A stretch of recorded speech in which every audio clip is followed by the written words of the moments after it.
Hello students, I am Akash Gupta again and I welcome you again on PhysicsWallah, and today we will learn the 8th chapter of this course, which is Electromagnetic Waves and Wave Optics. So in this chapter we will cover 4 important topics, which are electromagnetic waves, interference of light, diffraction of light and polarization. Okay.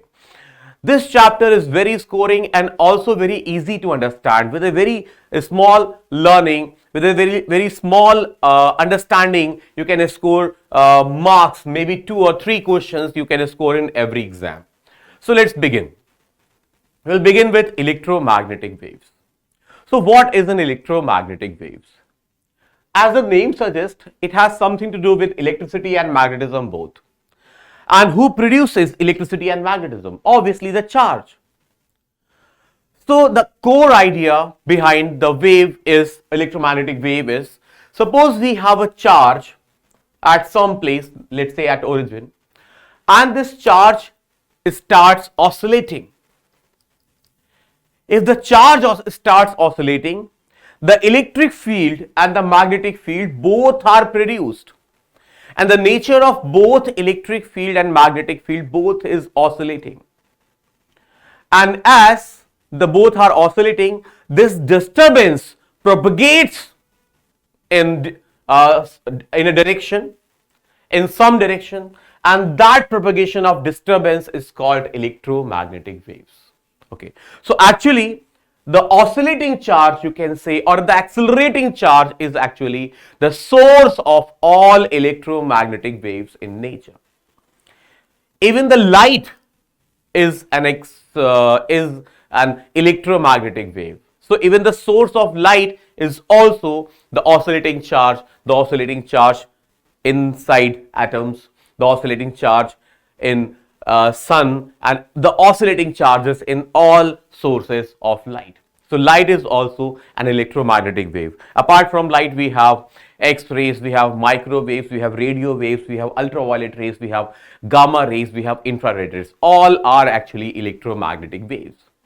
Even heat radiations are also electromagnetic waves. And remember, they all are produced by oscillating charges. Okay. So remember, oscillating charges are sources of electromagnetic waves. When they oscillate, they create oscillating electric and magnetic field, and this disturbance propagates in a certain direction. Okay. So always remember one point.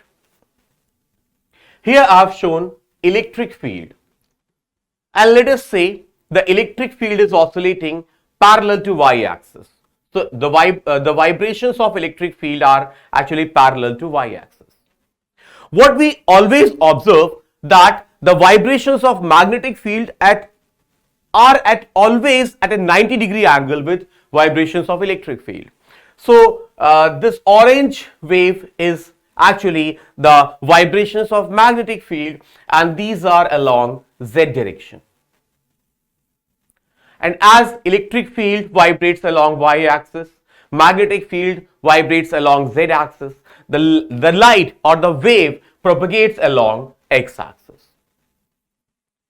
There is a certain relationship, there is a certain directional relationship between all these three factors. And the relationship is that if you curl your fingers of right hand from the direction of electric field to magnetic field like this, electric field to magnetic field, the thumb will give you the direction of propagation. Okay. So actually the electromagnetic waves are oscillating electric and magnetic field, right? So what oscillates, remember, what oscillates in electromagnetic wave? It is not any particle which oscillates. It is not any pressure that oscillates. It is the electric field and magnetic field which oscillates in time and space. So as electric field and magnetic field are oscillating here, we can write their wave-like functions, and the electric field can be written as, see, as electric field was in y direction, with reference to the previous diagram, I can write Ey equals E naught sine omega t minus kx and J cap, where E naught is the maximum or the amplitude of electric field. We have omega as angular frequency, the K as wave number, the T represents time here, and the X, the omega t minus kx suggests that the wave is propagating along x-axis, and the minus sign here suggests the wave is propagating along positive direction of x-axis. But the magnetic field was along z direction, so I must write Bz, and it is equal to B naught, where B naught is amplitude of magnetic field, and we have sine omega t minus kx. Can you see the phases of both are same? So in all electromagnetic wave, electric field and magnetic field are in same phase. Electric field and magnetic field in same phase, as can be seen in this diagram also.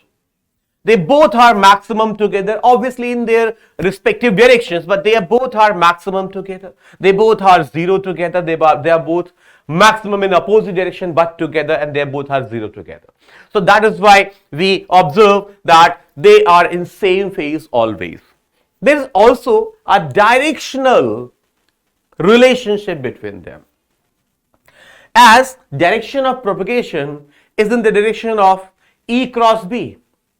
So according to direction, I can write a unit vector in the direction of light, C. C cap represents a unit vector in the direction of light, and this can be written as E vector cross B vector. Okay, this is an observational result. You can observe this. Also, if direction of electric field is to be written, the direction of electric field can be written as B vector cross C vector, and direction of magnetic field can be written as C vector or C unit vector cross E unit vector. Some of you may find these all relations difficult to remember, so I must tell you a simple trick. Just draw a circle and write E, B, C here. And in the direction of EBC, draw arrows. And it says E cross B. E cross B will give you C. Obviously, E unit vector E cross unit vector B will give you C unit vector. B cross C will give you E unit vector, and C cross E will give you B unit vectors. And understanding this relationship is important because they ask you many questions where you, just by guessing the right direction, you can answer the entire question correctly. I'll show you. Okay. Also, there is an amazing relationship between the magnitude of electric field and magnitude of magnetic field. They both are related by E naught by B naught equals speed of light. So their magnitudes are in the ratio of speed of light. Always the ratio of electric field and magnetic field will be the 3 times 10 to the power 8 if we are talking about the electromagnetic wave. So always remember this point, the second point. Okay. Let us now learn the energy associated with electromagnetic waves. As I think you remember, the energy density, U, small u. By small u, I am representing energy density, which is energy per unit volume. The energy density of electric field is actually half epsilon naught E square. But as the function E is sinusoidal in nature, the square of sinusoidal function has average equals to 1 by 2. So obviously the instantaneous energy density is of no use for us. We are more interested in average energy density. And average energy density would be UE equals 1 by 4 epsilon naught E naught square, where E naught is maximum electric field or amplitude of electric field, and 1 by 2 factor we got from averaging the sinusoidal functions square. So we get energy density, the electric energy density, like this. Similarly, we can write the magnetic energy density, and that is actually B square divided by 2 mu naught. But again, the function for B is also sinusoidal. So its square will be equal to B naught square and square of sine square omega t minus kx. And average of any sinusoidal function for a complete cycle is always 1 by 2. So we can write the average magnetic energy density also equals 1 by 4 and B naught square by mu or mu naught. Actually, as we can relate these two, let us take this relation. Let me tell you one more important thing. I also told you this in ray optics, that C is equal to 1 divided by square root of mu naught epsilon naught. So speed of light in vacuum is 1 divided by square root of permeability of free space times permittivity of free space. So remember this relation, and as B naught equals E naught by C, so B naught square equals E naught square by 4 mu naught and C. But C can be written as 1 divided by mu naught epsilon naught.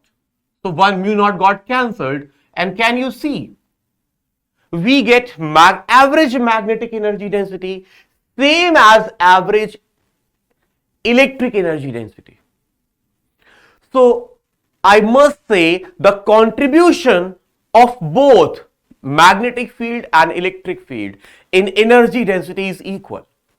So if we are interested in finding the net energy density, so average total energy density is actually sum of these two. But as this is equal to this, we can directly write half epsilon naught E naught square or B naught square by 2 mu naught. Right? If they ask you energy density in terms of RMS values of electric field and magnetic field, I think you remember the RMS value is equal to the maximum value divided by root 2. So by manipulating that, you can write, in fact, E naught square by 2 can be written as E RMS square. So this can be written as E RMS square by, no, not by, epsilon naught E RMS square, and similarly B RMS square divided by mu naught.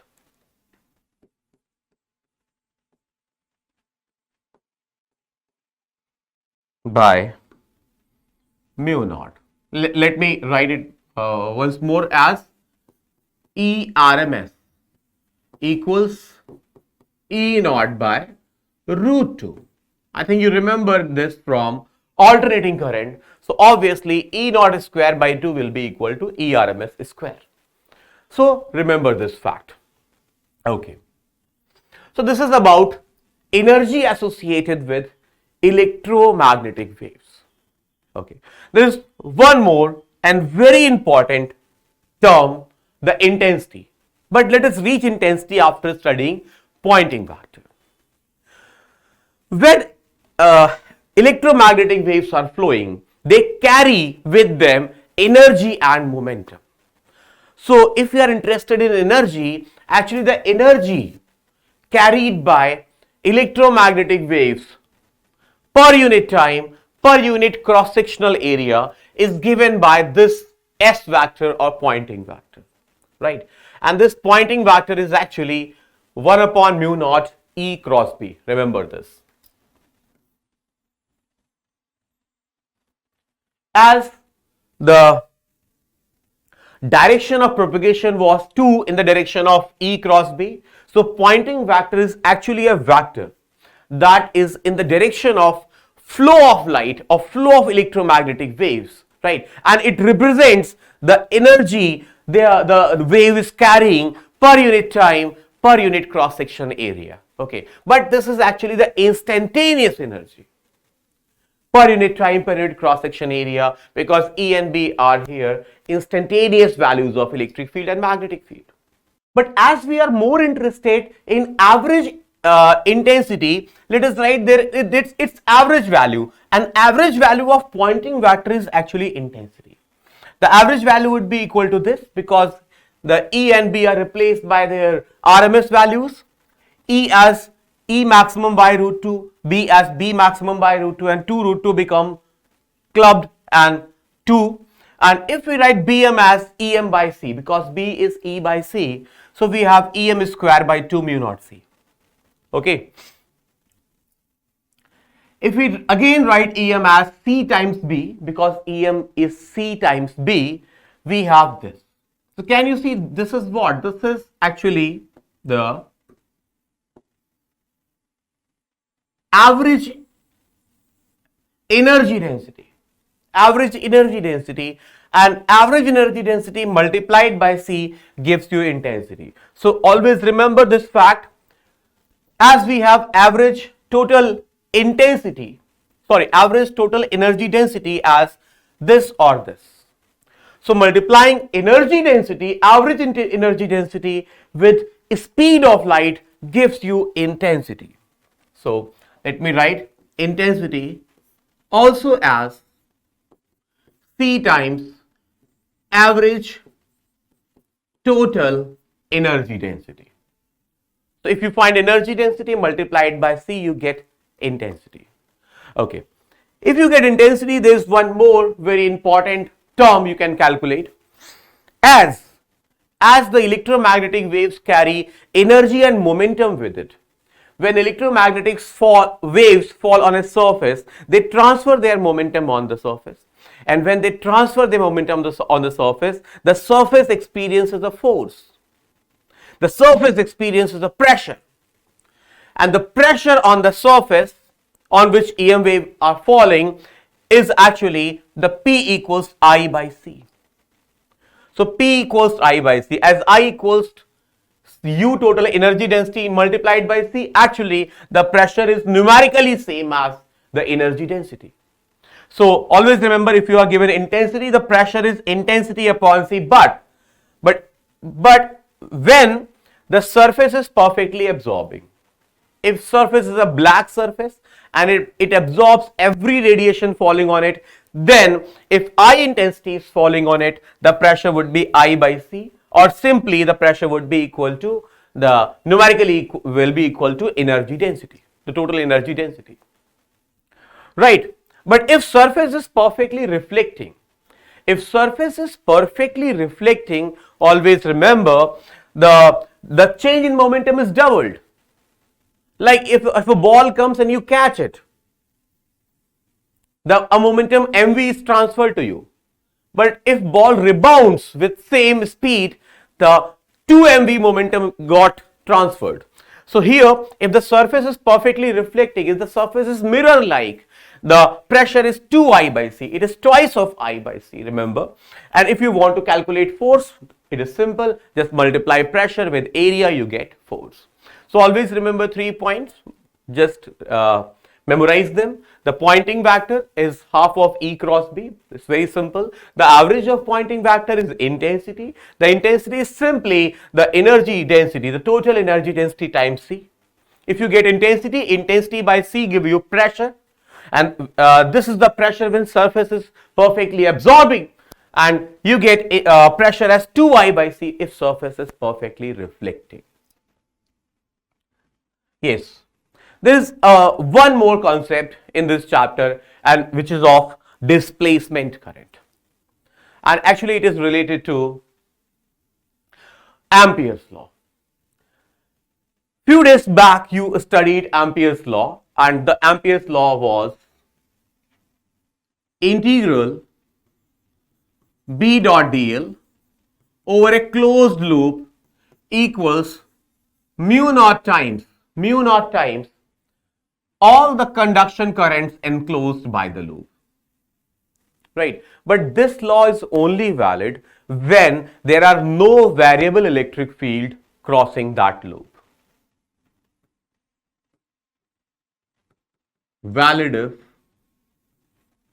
no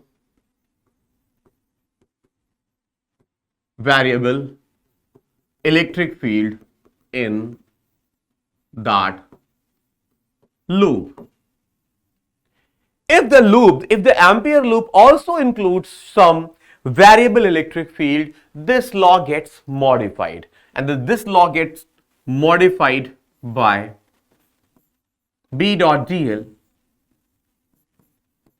equals to mu naught all the conduction current enclosed plus all the displacement current enclosed. So he corrected this law by this small current ID. ID is displacement current, and displacement current is a result of variable electric field. Okay. As we know, the variable magnetic field creates induced electric field. We also observe that a variable electric field also creates magnetic field. So if inside a loop there is variable electric field, it will also contribute to B dot dl. That is why this correction is very, very logical, and this was done by the famous scientist Maxwell. So actually, remember this, the displacement current, the formula for displacement current is actually epsilon naught and d phi e by dt, where phi e is actually the electric flux enclosed by the Ampere loop. Okay, so just remember this. Okay, we also have a special case of capacitor related to this displacement current. Suppose you have a capacitor that is being charged by a battery or some device, and in the wires we have IC as conduction current, and because of this current the charge on capacitor is changing. So actually you can write IC as dq by dt, because IC is the charging current that is charging the capacitor, and because of this charging the charge on the capacitor is increasing. So IC must be the rate dq by dt. Obviously because of this q we have electric field inside capacitor, and as charge is growing the electric field is also growing, right? So if you take an Ampere loop inside the region of capacitor, obviously there is no conduction current crossing this loop. There is no conduction current penetrating this loop or enclosed by this loop, but there is displacement current, and as displacement current is given by epsilon naught d by dt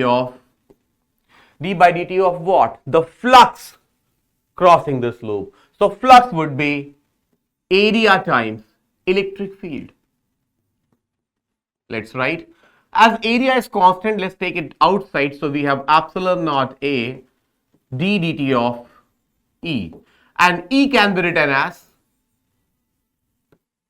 the voltage, or I must say the E can be written as V by the gap length L, V by L, right? Okay. So we have epsilon naught A by L is also a constant, take it outside, and we have dV by dt. What is dV by dt? Rate of change of voltage, rate of change of voltage. And what is this? This is actually the capacitance of the capacitor. So let's write it capacitor and d by dt of voltage. The voltage can be written as Q by C. According to fundamental definition of capacitor, the voltage is Q by C. C again got cancelled and I have dQ by dt. dQ by dt. And do you remember what is dQ by dt? dQ by dt is the conduction current in the wires. So in case of capacitor, always remember, it was V by L here. Always remember the displacement current inside the region of capacitance is equal to the conduction current outside in the wires. So actually the displacement current is equal to the conduction current inside the wires. And after this modification in Ampere law, Maxwell gave four famous equations. Maxwell gave four famous equations and let's write them one by one.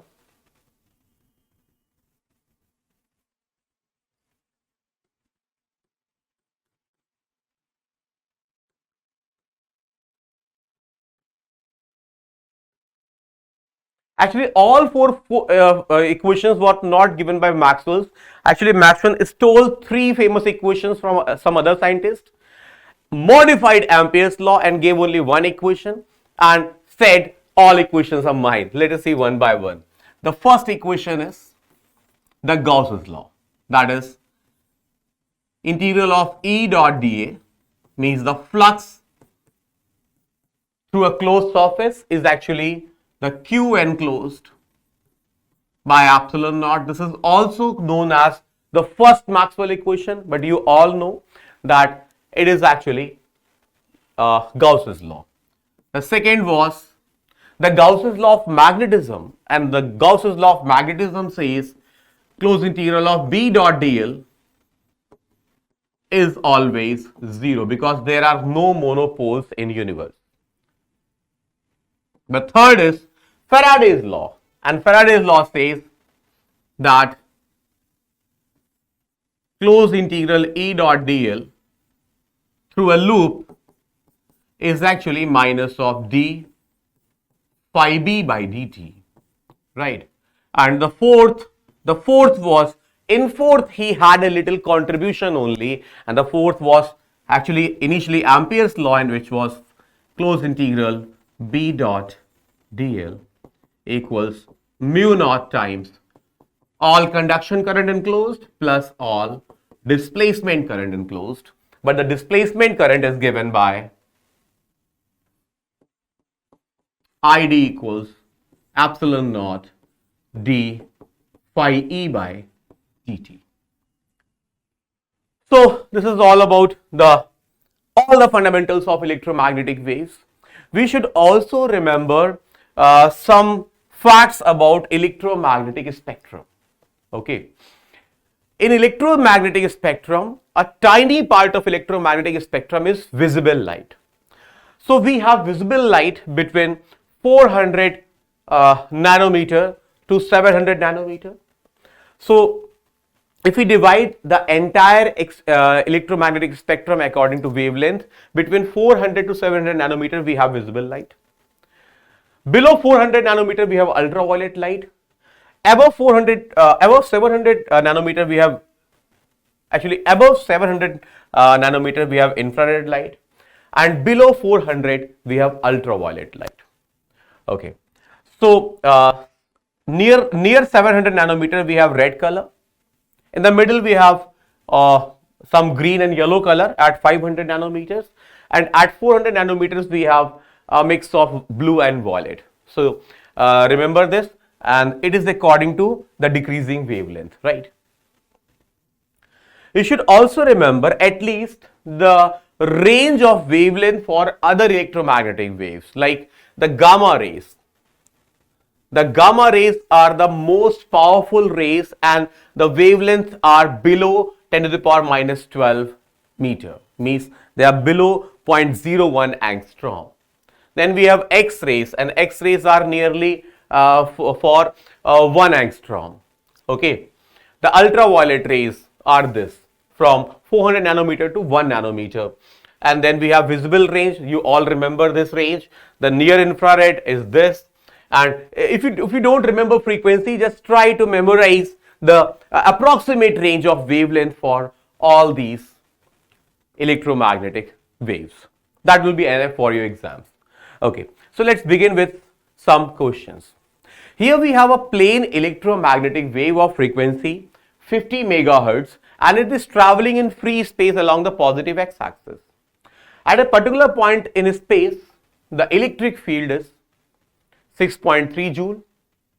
The corresponding magnetic field would be, what is the corresponding magnetic field?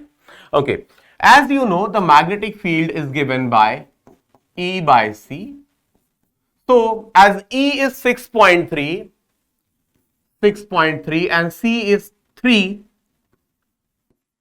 times 10 to the power 8, obviously we will get 2.1 times 10 to the power minus 8. And here we have only one option with this value 2.1 times 10 to the power minus 8. So C is obviously the perfect choice, right? But if we had 2 or more options with the same magnitude, we would also have had to check the direction. So let me revise you the direction, how we decide direction. As I told you, this loop EBC. So if you cross C cross E, you get B. So actually, the direction of B is C cross E direction. Direction of C cross direction of E.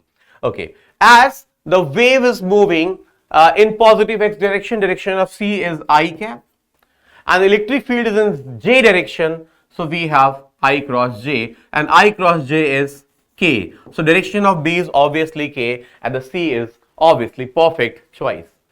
Next question. Here they give us the magnetic field of a plane electromagnetic wave is given by this relation. We have magnetic field here. See, the magnetic field is has magnitude this, and the magnetic field is traveling in positive x direction. How we guess that? Because it is T minus x by C.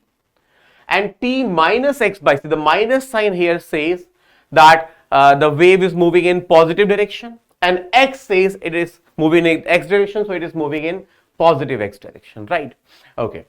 And what is the electric field associated with it?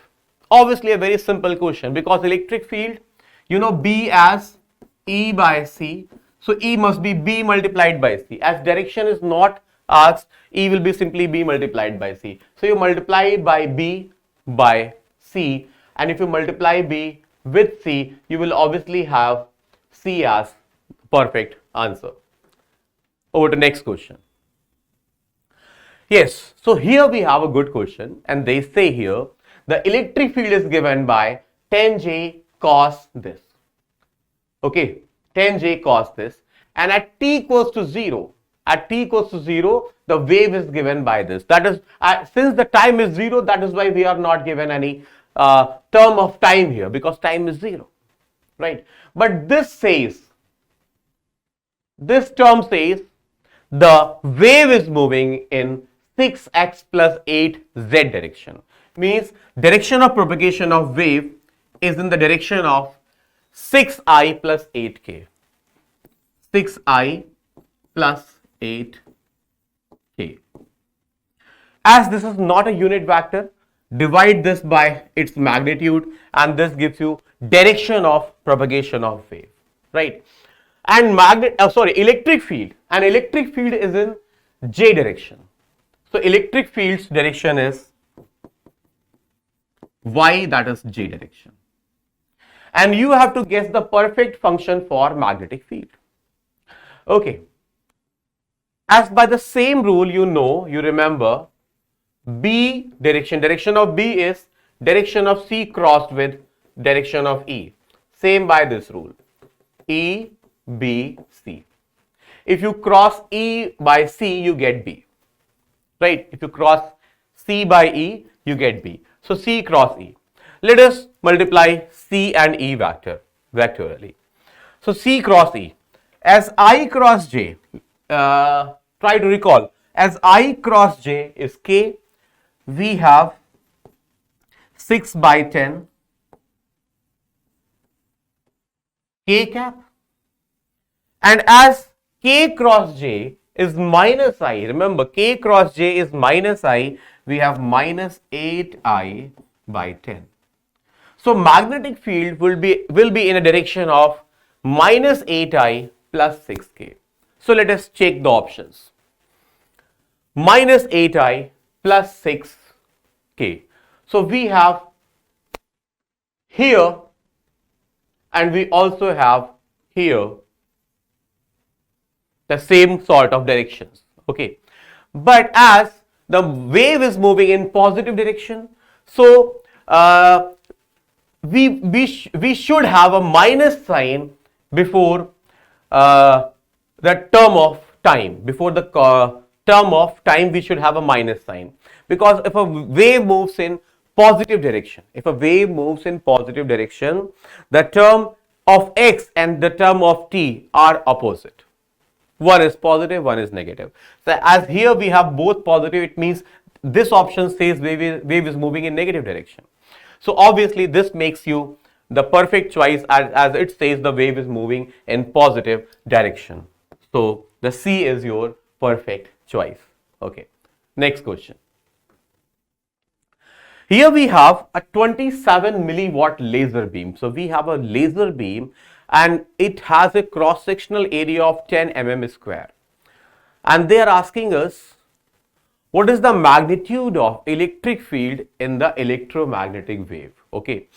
So as you, I think, remember that the energy crossing per unit time divided by area is intensity.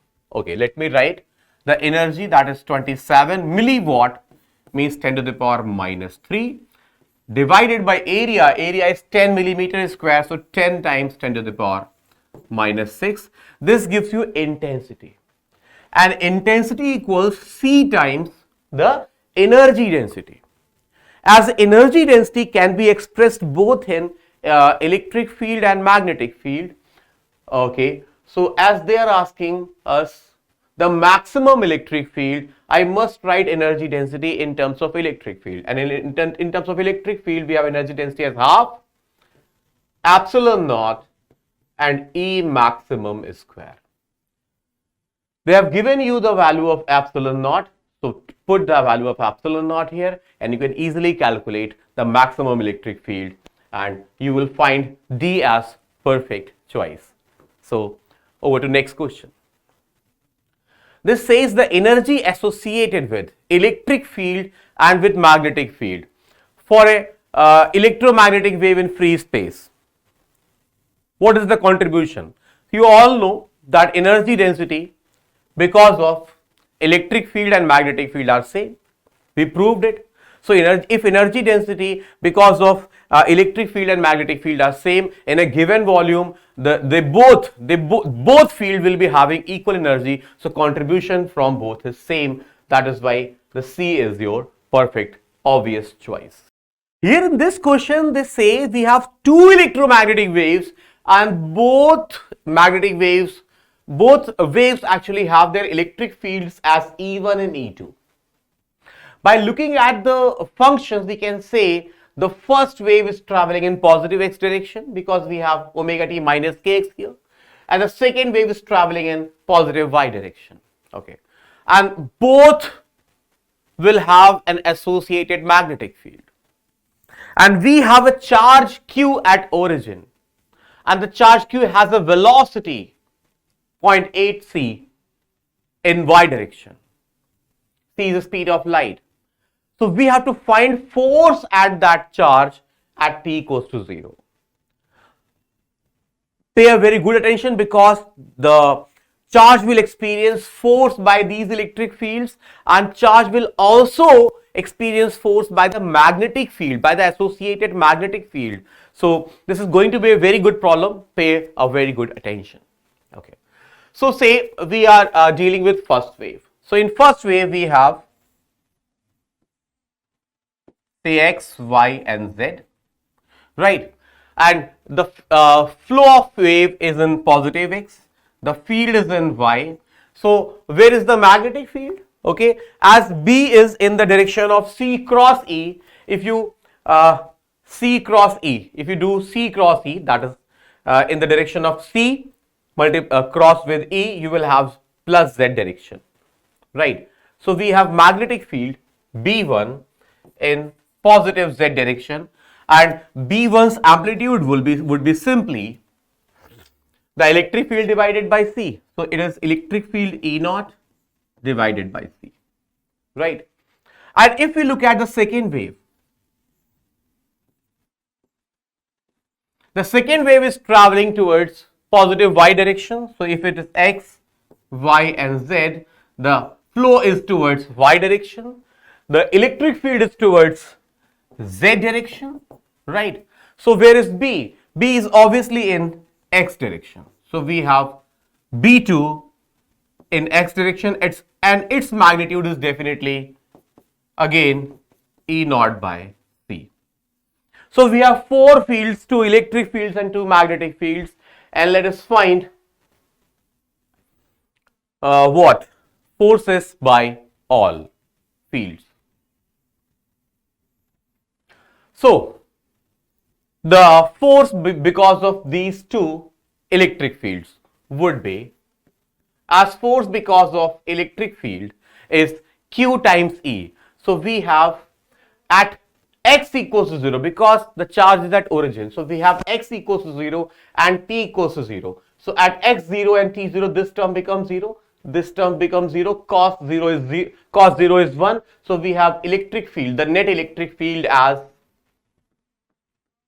E naught J plus E naught K times Q. We have force because of field like this, right? And we have force because of magnetic field. This is electric field. We have force because of magnetic field as QV cross B. Remember, QV cross B. So what is Q? Q is Q. We have V as 0.8 C J cap. 0.8 C J cap crossed with B. And we have magnetic field as, see, we have magnetic field as E naught by C K cap and E naught by C I cap. So let us write here as K cap plus I cap and E naught by C. The C got cancelled, right? And let us solve this. We have 0.8 E naught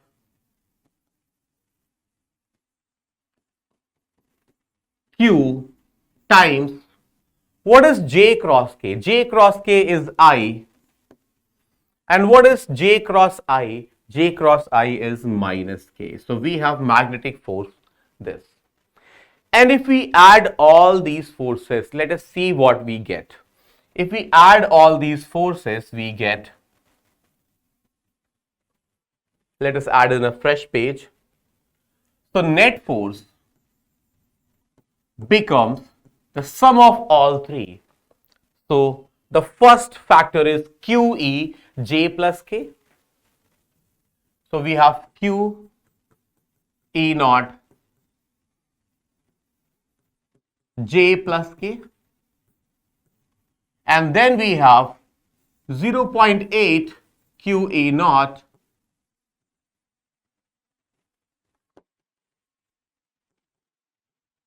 and I minus K. So I minus K. Let's combine them. We have a single term of I, so we have 0.8 I, because Q E naught is common to everything. So we have Q E naught common to everything. So we have 0.8 I cap. Then we have then we have only single J term. So J term is 1, so we have J. And then we have minus 0.8 K, and we have 1K. So combining them, we have plus 0.2 K. So 0.8 I plus J plus 0.2 K times Q E naught is the net force experienced by that charged particle at that place at that instant. So D is your perfect choice. Let's move to the next question. Now it is simple. We have 50 watt per meter square. So what is watt per meter square? Simply intensity. So we have intensity of sunlight incident normally on a surface of solar panel. Some part of incident energy is reflected and some part is absorbed. If 25% is reflected, we have 75% absorbed. What is the force exerted on 1 meter square will be close to? So as we remember, the pressure is equal to the I by C if surface is perfectly absorbing. But surface is perfectly absorbing for only 75% of the light. So for 75% of the light, we use formula I by C. But for 25% of the light, the surface is reflecting. So for 25% of the light, we use 2I by C for 25% of the light, right? And we have pressure. We have pressure as I by C times, I think you add everything, you have 1.25 times of I by C. What is I? We have 50 watt per meter square. So we have 50 and divided by the speed of light, which is 3 times 10 to the power 8. So this is pressure. And as the area is only 1 meter square, if you multiply this pressure by this area, you will have same numerical value of force. So obviously multiplied by area and you get force, and the force will be nearly 21 times 10 to the power minus 8. So we have a close answer B, right? I think you have learned this. Let us move to our next problem. Okay, this looks pretty tough. Let's see. A plane electromagnetic wave of wavelength lambda has an intensity I. So we have a wave of wavelength lambda, intensity is I, and it is propagating along the positive y direction. Okay. So if the wave is propagating in positive y direction, you can directly cancel option D, because here we have y plus ct. If the wave is propagating in positive y direction, you have the space term and the time term in opposite sense. Okay, so one is positive, one is negative. So it must be one positive, one negative. All three are possible, right? Okay. Then, can you see we have different amplitudes? We have I by epsilon naught C, I by epsilon naught C, and here we have 2I by epsilon naught C. So let us check for amplitude. As I think you remember, the intensity is equals to C times energy density, right? Energy density, and energy density in terms of amplitude is amplitude of electric field is half epsilon naught E naught square.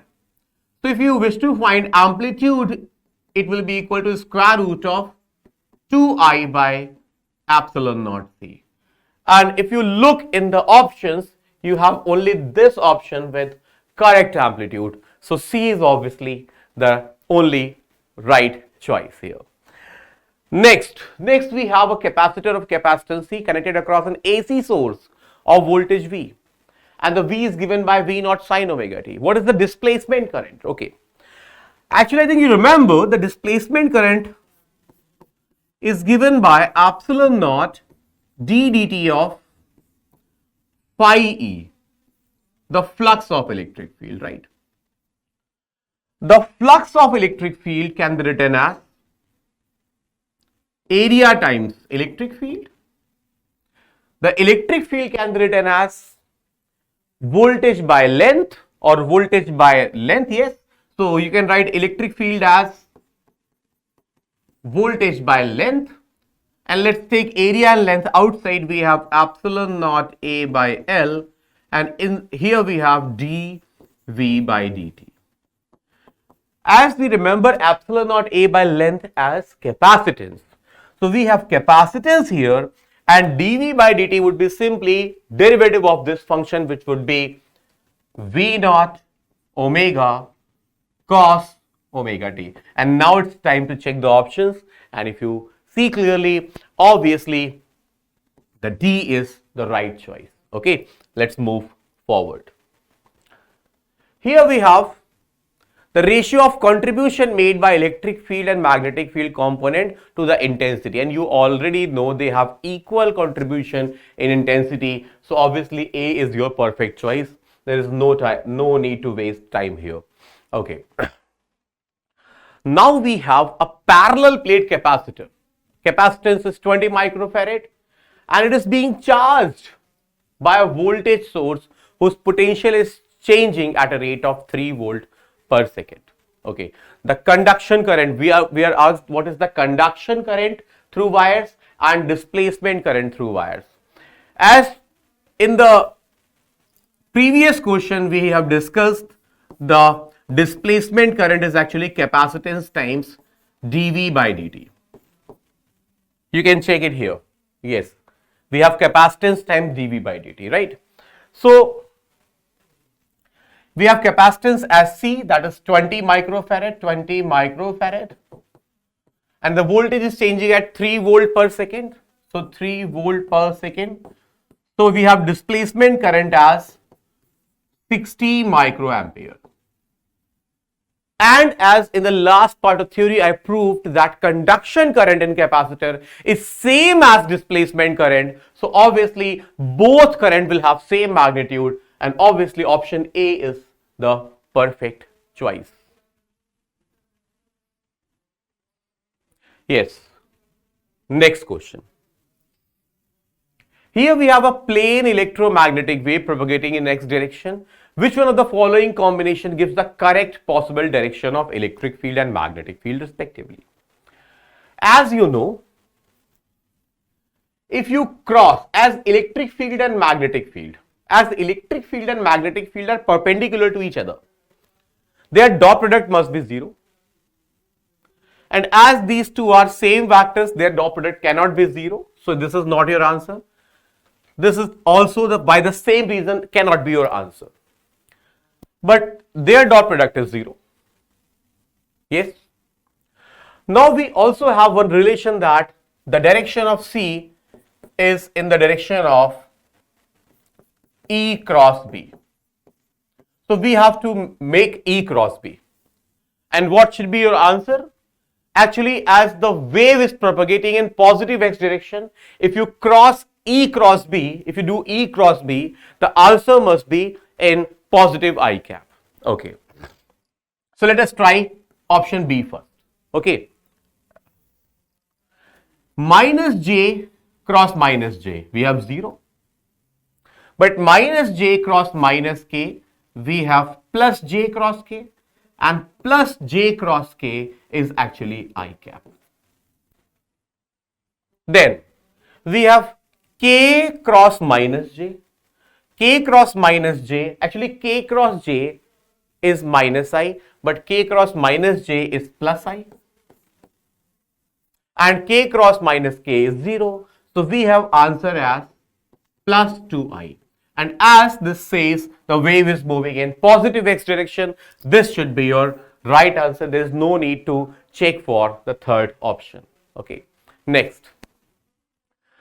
Light. We have light with an average flux of 20 watt per centimeter square. Actually, this is nothing but intensity as it is in watt per unit area. But the area is written in centimeter square. So we have intensity of 20 watt per centimeter square, and it is incident on a non-reflecting, means it is an absorbing surface having surface area 20 centimeter square.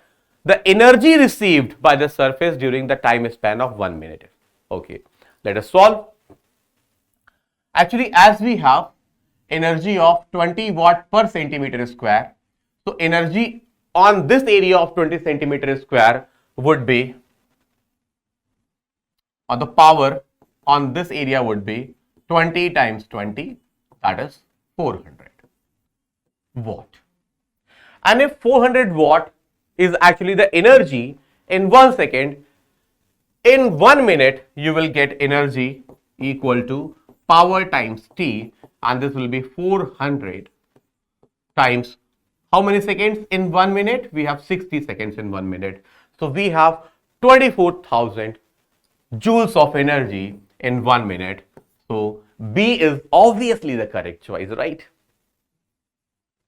Next, this is very simple question. It says one of the following options which one can be used to propagating electromagnetic waves. So you know the stationary charge, it can produce electric field but not magnetic field. So remove this.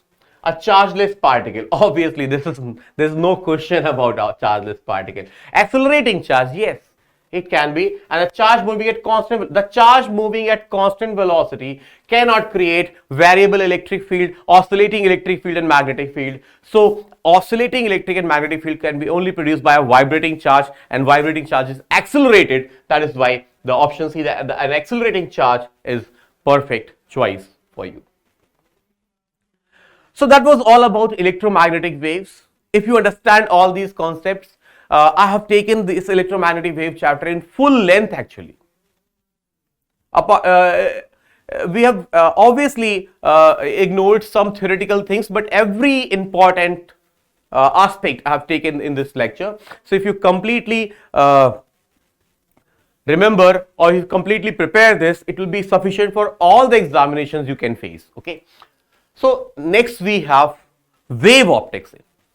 And let us start wave optics by understanding a little history of wave optics. Actually, as I told you in the beginning of the lecture, that the Newton believed that light is a stream of fast moving particles. So according to Newton,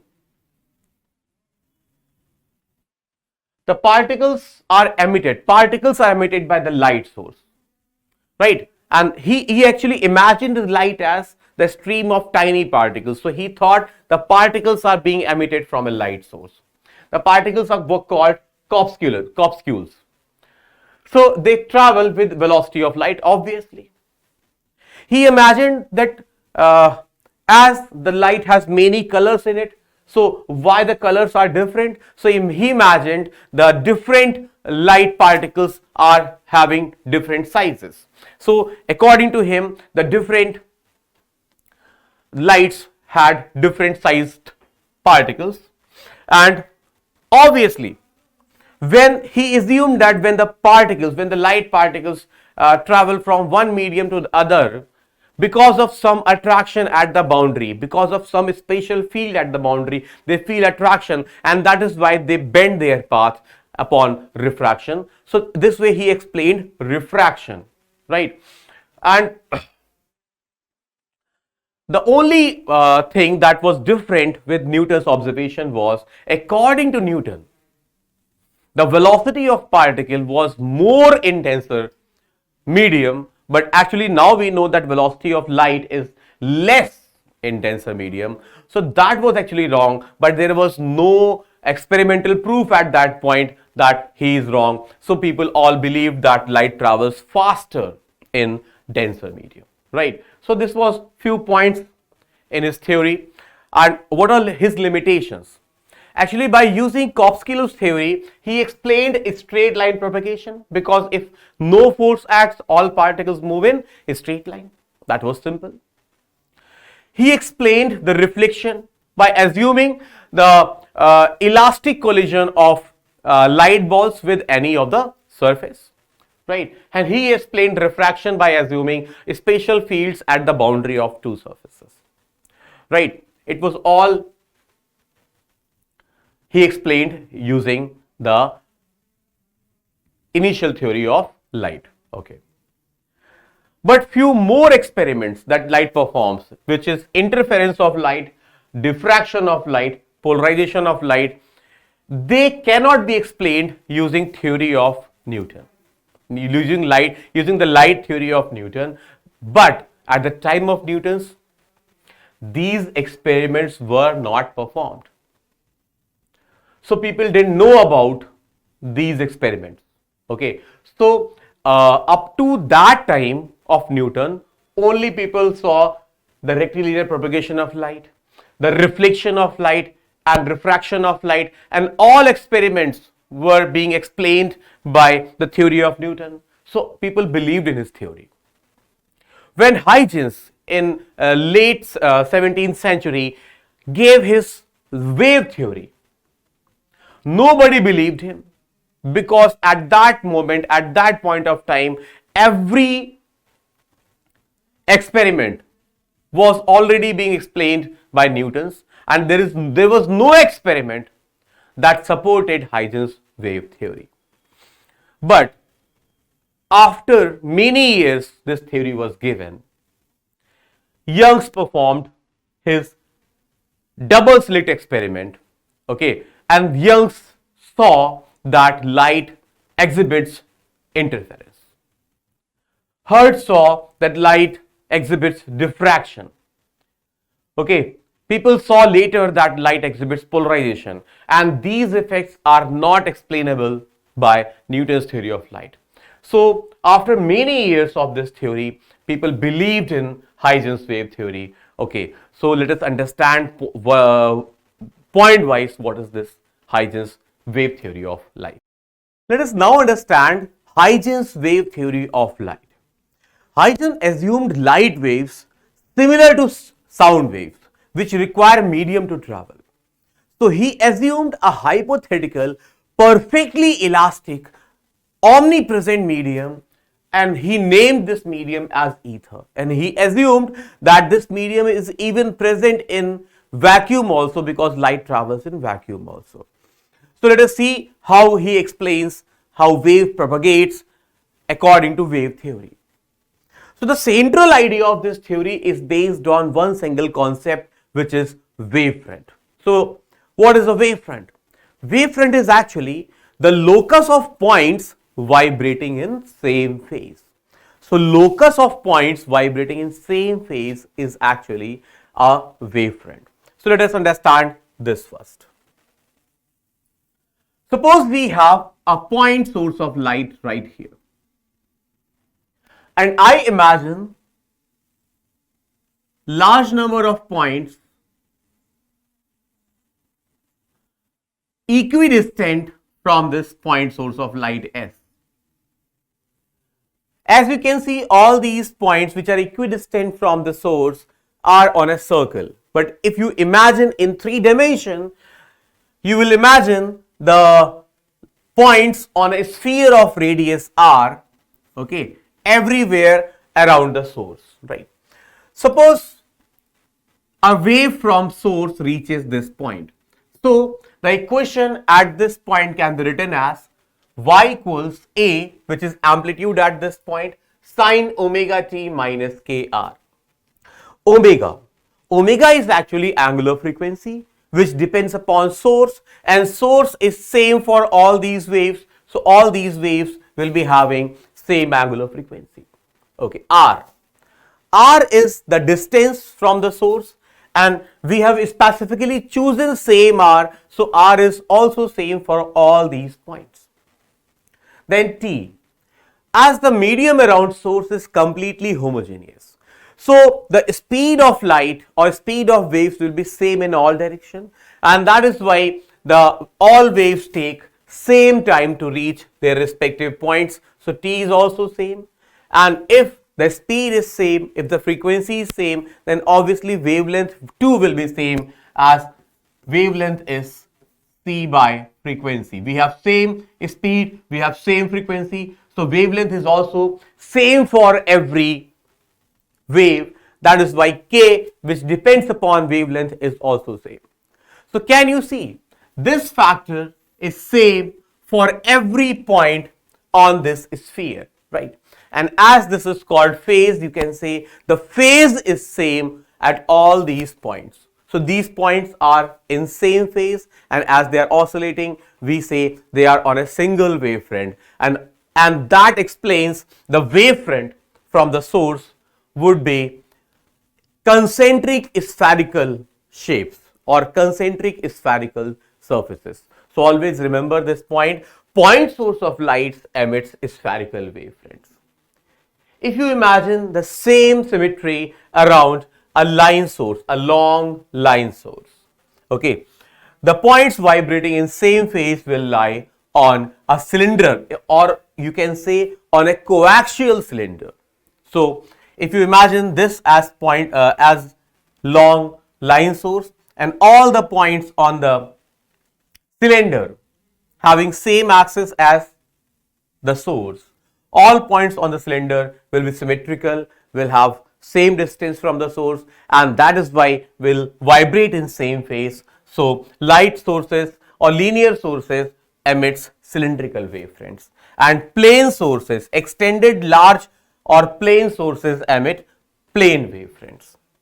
Also, if we have a source very far from us, whatever is the shape of wavefront emitted by it, but if the distance is very large, small portions or small fractions of any shape's wavefront will look plane. So we also say that the distant sources also emit plane wavefront. So remember this point, that point sources emit spherical wavefronts, line sources emit cylindrical wavefront, and the plane sources or the sources which are very far from the observation point, they emit plane wavefront. Okay. As light here is diverging, right, the intensity is variable here because light is diverging, and intensity in case of point source depends on distance as 1 over r square. As distance increases, intensity drops, right? So intensity is proportional to 1 over r square. In case of line source, intensity is proportional to 1 over r, and here in plane source, at light is not diverging, light is traveling in straight parallel tracks. So here we have constant intensity, and as amplitude is proportional to square root of intensity, here we have amplitude proportional to 1 by distance, here we have proportional to amplitude proportional to 1 by square root of distance, and here we have amplitude also constant as intensity is constant, right? So remember these points. Let's go to our theory. So we understood what is wavefront. Wavefront is an imaginary shape, imaginary locus of points which vibrate in same phase, and by symmetry you can easily understand that point sources emit spherical wavefronts, line sources cylindrical wavefronts, and plane sources plane wavefront, right? The wavefronts also have the energy with them, and energy is transported in perpendicular direction to the wavefront, as you can see in every diagram. Here the energy is transported in this direction, in radial direction, and wavefront is spherical. So direction of energy travel and wavefront are perpendicular to each other. Here also energy is being transported in this direction. So here also you can say the direction of energy transportation is perpendicular to wavefront, and here too. So energy is transported in perpendicular direction to the wavefront. If you bring two concepts here, the ray optics and wave optics, also notice the rays are perpendicular to wavefronts. These are the rays. Actually the direction of energy travel is the direction of a ray. So the rays are perpendicular to wavefront. So always remember,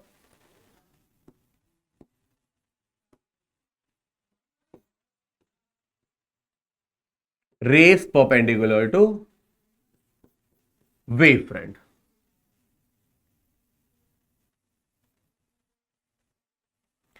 Now he assumed few new and very amazing theories. He said every point on a wavefront acts as a secondary source of light, secondary point source of light, and that secondary point source of light emits its own spherical wavefronts, and these wavefronts emitted by secondary source of lights were called wavelets. So every point on the wavefront act as the source known as secondary source, and they emit secondary wavelets which travel with velocity of light. These tiny wavelets also grow and they travel at velocity of light, as can be seen from this diagram. We have one wavefront here. You can imagine large number of or infinite number of point sources on this wavefront, and all these wavefronts are emitting, all these secondary sources are emitting secondary wavefronts, or we must say secondary wavelets. And these wavelets are growing in their size and their radius is increasing at a speed of light. So if they have radius r, we can say the dr by dt is actually speed of light, right? And if we draw an envelope, the next point is, if we draw an envelope, then this envelope of secondary wavelets at any instant of time represents new position of wavefront. It represents new position of wavefront. New wavefront. So the tangential surface to these secondary wavelets means the envelope of these wavefronts will be new wavefront at a later time. That point we already explained that energy propagates in a direction normal to wavefront, like only in forward direction, not in backward direction. And this theory magically explains all phenomena that were explained by Newton's, like the reflection, refraction and dispersion, and also it also can explain the diffraction of light and the interference of light, which were not explained by Newton's particle theory of light. There is one more thing that you should remember, that when you draw a new position of wavefront by making or by drawing the envelope of secondary wavelets, the new wavefront repeats the shape of, the grown shape of the initial wavefront. So if we have a spherical or cylindrical wavefront, the new wavefront would too be cylindrical or spherical. If you have a plane wavefront, and imagine secondary wavelets here, draw secondary wavelets and take their envelope only in forward direction, not in backward direction, only in forward direction, then this will be a new plane wavefront. So new wavefront always follow the old wavefront's shape. So this is what the Huygens theory of light. If you are preparing for board, this will be very important for you for term 2, and remember these points as you may have to write them in your exams. So what is the wavefront?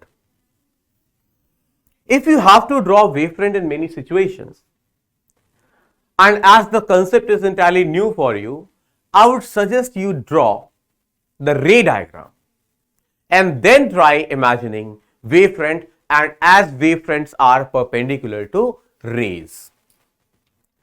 So if light is passing through a prism, what happens?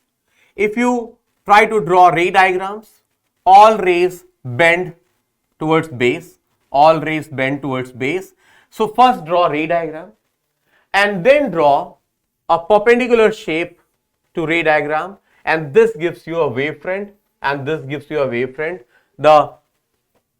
This is incident wavefront actually, and this is refracted or transmitted wavefront, right? Now if you have to imagine the refraction through lens, first draw incident light, rays, and if you draw rays, now if you want to draw the wavefront, just draw perpendicular planes to the rays, and these are incident wavefront.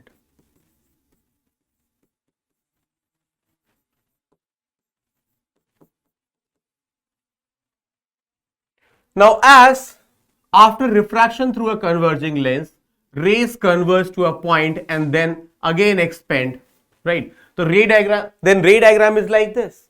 But as you know, the wavefront is always perpendicular to rays. So we can draw the wavefront like this, and only this shape is perpendicular to rays. So these wavefront converges as this point. So in wave theory we say a plane wave front after refraction turns into curved wavefronts, and center of these wavefronts is actually the position of image. And as light propagates away, now this type of wavefront would be drawn as they are perpendicular to the light rays. We can also think of one more point. Suppose we have a lens like this, and there are few wavefronts being emitted on it, right?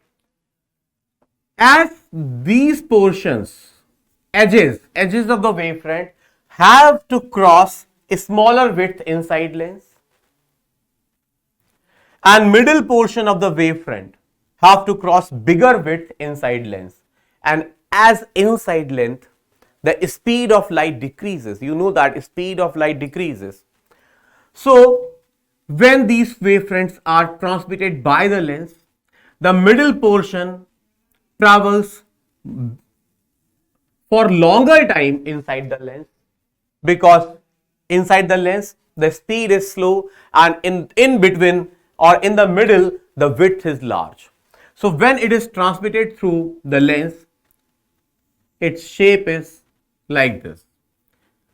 These edges travel faster than the middle portion, because here we have a smaller width and here we have larger width, and then these wavefronts converge to a point, and this is called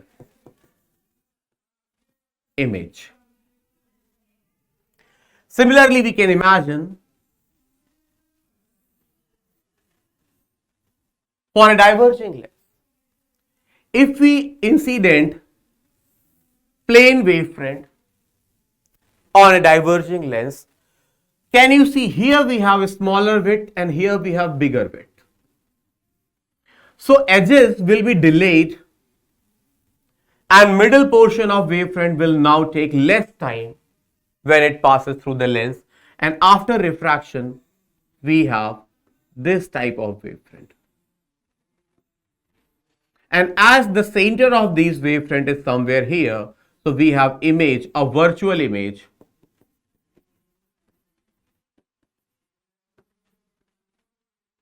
here at this point, because energy is propagated in the forward direction only. So here we have no light, so this is a virtual image.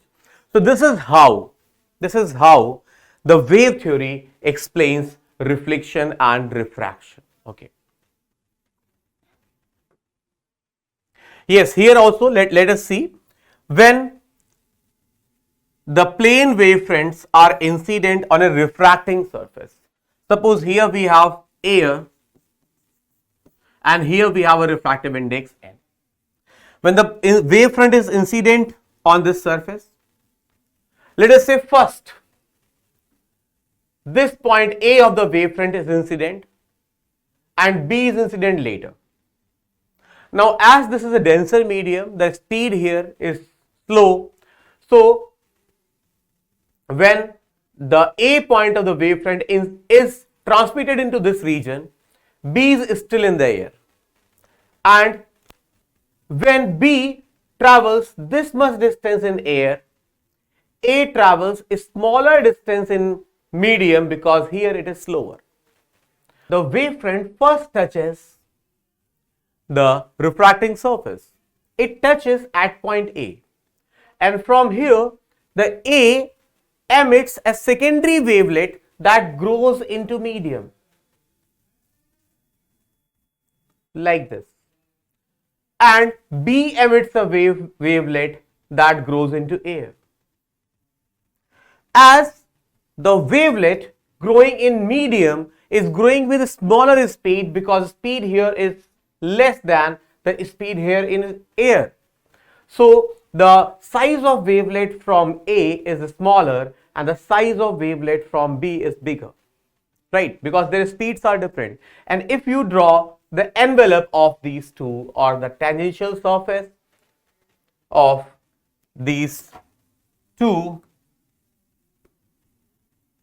envelope like this, you get the new position of wavefront. And can you see the wavefront is not at the same angle as the incident wavefront. So this angle of wavefront with surface in air is called angle of incidence. And this angle of wavefront with surface in medium is called angle of refraction. And you know these I and R are related to each other by Snell's law, which can be proved from here too.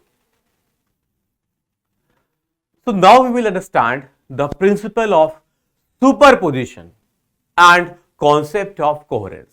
Let us first understand what is coherence, because interference is only possible if the waves are coherent.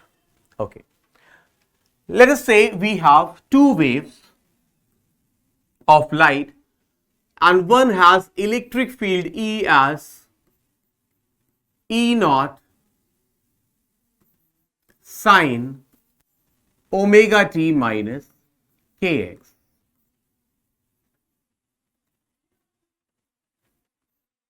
Let's say its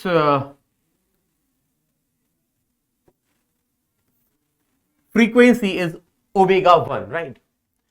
And electric field by other wave is E naught sine omega 2t minus kx, and let us say some constant phase difference phi. If we try to find the phase difference between these two waves, phase difference, we have the phase of this minus phase of this as omega 2 minus omega 1 t plus phi. So at a particular point, means at the same location x, if we try to write phase difference, this is the phase difference. And can you see this phase difference is dependent upon time. So this phase difference is dependent on time. So with time this phase difference is changing. But suppose we have two waves of exactly same frequency. If we have two waves of exactly same frequency, this term becomes 0. And if this term becomes 0, delta phi is phi and constant. So always remember, if the phase difference between two waves is constant in time, is not varying with time, the two waves are said to be coherent. The two sources that emit the waves are said to be coherent. So what is coherence? Coherence is maintaining constant phase difference, is maintaining constant phase difference, right? Constant phase difference. Okay. So what is the idea of superposition of waves? So if we again write the first wave as, we are first understanding the superposition of two waves. So let's write two waves. Let's say electric field by one is E naught sine omega t minus kx. Now we are taking two coherent waves, and because they are coherent, the frequencies must be same. And second wave E2 as E naught sine omega t minus kx plus phi. The phase difference between the two is constant and is equal to phi. The phase difference is equal to phi. The amplitude of both are taken same. If the amplitude are different, we would have written E1 naught or E2 naught, right? So if intensity by the two waves, if intensity by two waves are I1 and I2. Let us say this wave produces an intensity I1 at certain point, and at the same point the second wave produces intensity I2. The resultant intensity in case the waves are coherent, in case the sources are coherent, is not just the sum I1 plus I2.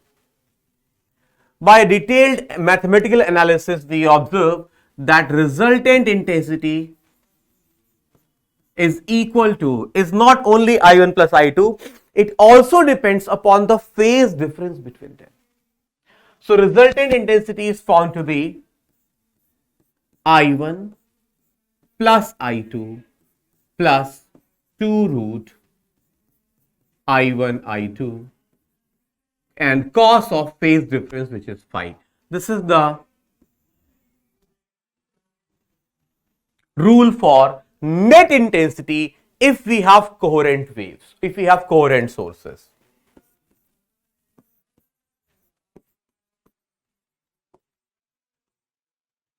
If the sources would have been incoherent, remember, for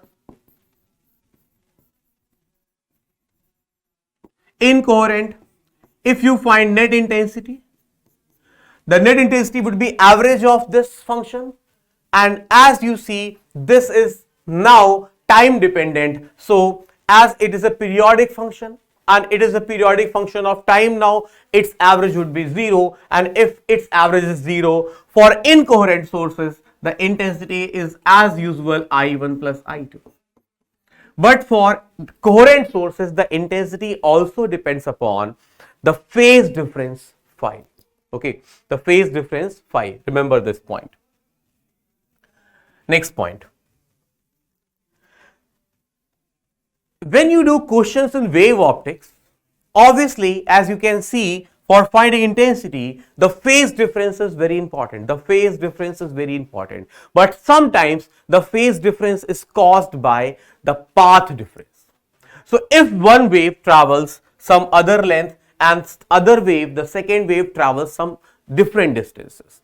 Let us say the first wave E1 is E0 sine omega t minus kx1. The first wave has traveled a distance x1 only, right? And the second wave E2 has traveled a different distance E0 sine omega t minus kx2. Now you know the phase difference. What is the phase difference? The phase difference can be written as, if you find the difference of phase, you will notice this omega t term will be cancelled and we will have k delta x. So this is actually the phase difference and this is the path difference, and this is the relation between phase difference and path difference. Always remember, delta phi equals k, that is 2 pi by lambda delta x. And this is very important because every time, in every question, for determination of intensity, you would require phase difference. And the geometry of the problem will give you the path difference. So we will first find path difference, then by this relation we will calculate phase difference, and then we will assess the question and solve the intensity because of, from this formula. In many questions you will notice the intensity because of two waves is constant. So if in this formula I make intensity, the I1 intensity and I2 intensity constant, same intensity, if the intensity, two intensity are same, if I1 equals I2 equals say I, you put I1 as I, I2 as I, and then after some mathematics you will get the I net as 4i cos square phi by 2. Remember this point. This is very useful because in many questions you will see the two sources will be having same intensity, and if two coherent sources having same intensity meet at point, waves by them meet at point, the net intensity is given by 4 times the intensity of one source multiplied by cos square of phase difference by 2. So these are the important formula, and they also apply to interference of sound, so they are important there too. Remember them. And now let us study the interference. Now we will study the concept of constructive interference. Constructive interference are the points where we say the intensity is maximum. So by constructive interference we mean intensity is maximum. If we check the formula for intensity, obviously this intensity will be maximum when cos phi is maximum, and the maximum value of cos phi is 1. So condition, let us first understand condition.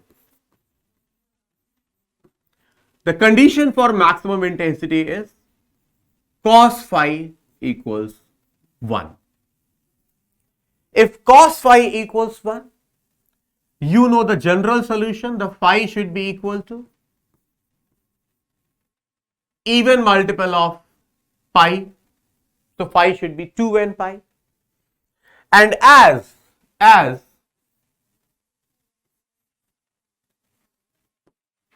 if you use this relation for finding path difference, you can see the path difference is lambda upon 2 pi times delta phi. So by this relation, the path difference can be written as delta x equals n lambda.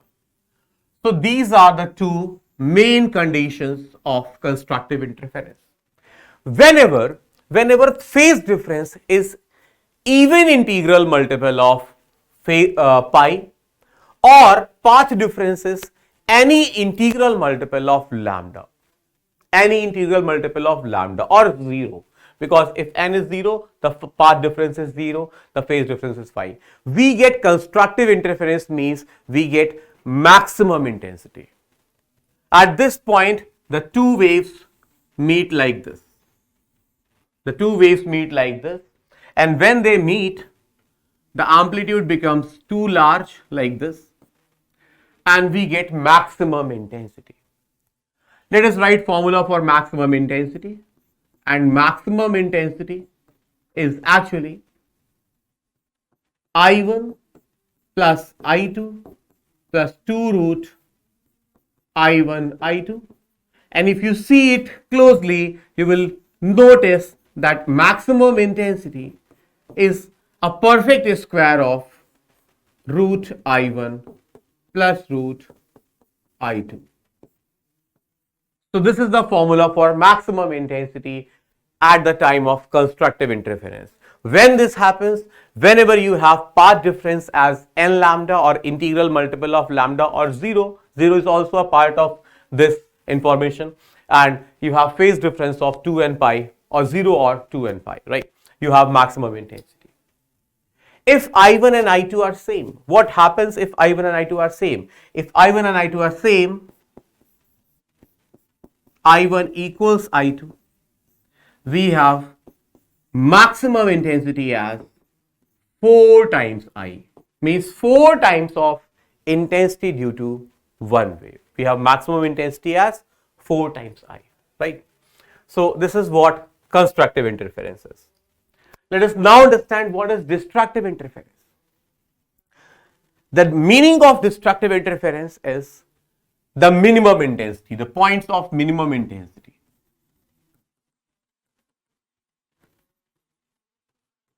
The points of intensity minimum. And when this happens, then obviously the cos phi is minus 1. When is cos phi minus 1? When your phase difference is pi or odd multiples of pi. I must say odd multiples of pi, that is 2n minus 1 pi. When phase difference is odd multiples of pi, and if phase difference is odd multiples of pi, using the relation between phase difference and path difference, you will notice the path difference would be n minus half times of lambda, n minus half times of lambda. So when there is a destructive interference, when we have phase difference as pi, 3 pi, 5 pi, etc., or path difference as put the value of n as lambda 1, 2 or 3, we have lambda by 2, 3 lambda by 2, 5 lambda by 2. So whenever we have phase difference like these, path difference like these, we have minimum intensity, and the value of minimum intensity by the same formula would be I minimum, and I minimum would be root I1 minus root I2. Again, you will see the intensity formula will become a perfect square of this. So this is the minimum intensity, and if I1 is same as I2, we have I minimum as 0. This is very amazing result, that at a point the two waves are arriving. Both waves have intensity. But if you switch on both the waves, if you switch on both the sources, they interfere, they superimpose in such a way that the net intensity is 0. When waves meet destructively, the shape of one wave is something like this, and the shape of other wave is like this.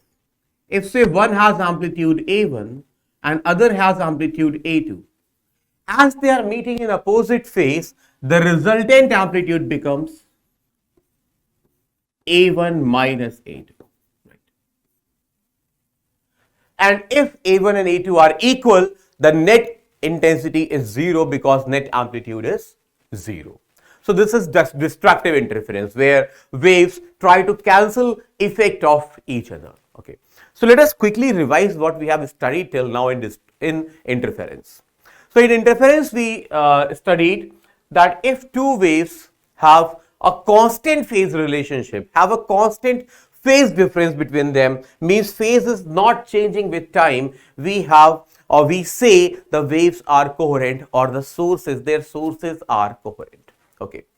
When the two waves having intensities I1 and I2 at some place superimpose, and if the two waves are coherent, so if they are coherent, the result intensity is not the sum of their individual intensity. Rather, it is I1 plus I2 plus 2 root I1 I2 cos phi. The intensity depends upon the phase difference. Okay. In case of incoherent, it is simply I1 plus I2. Okay.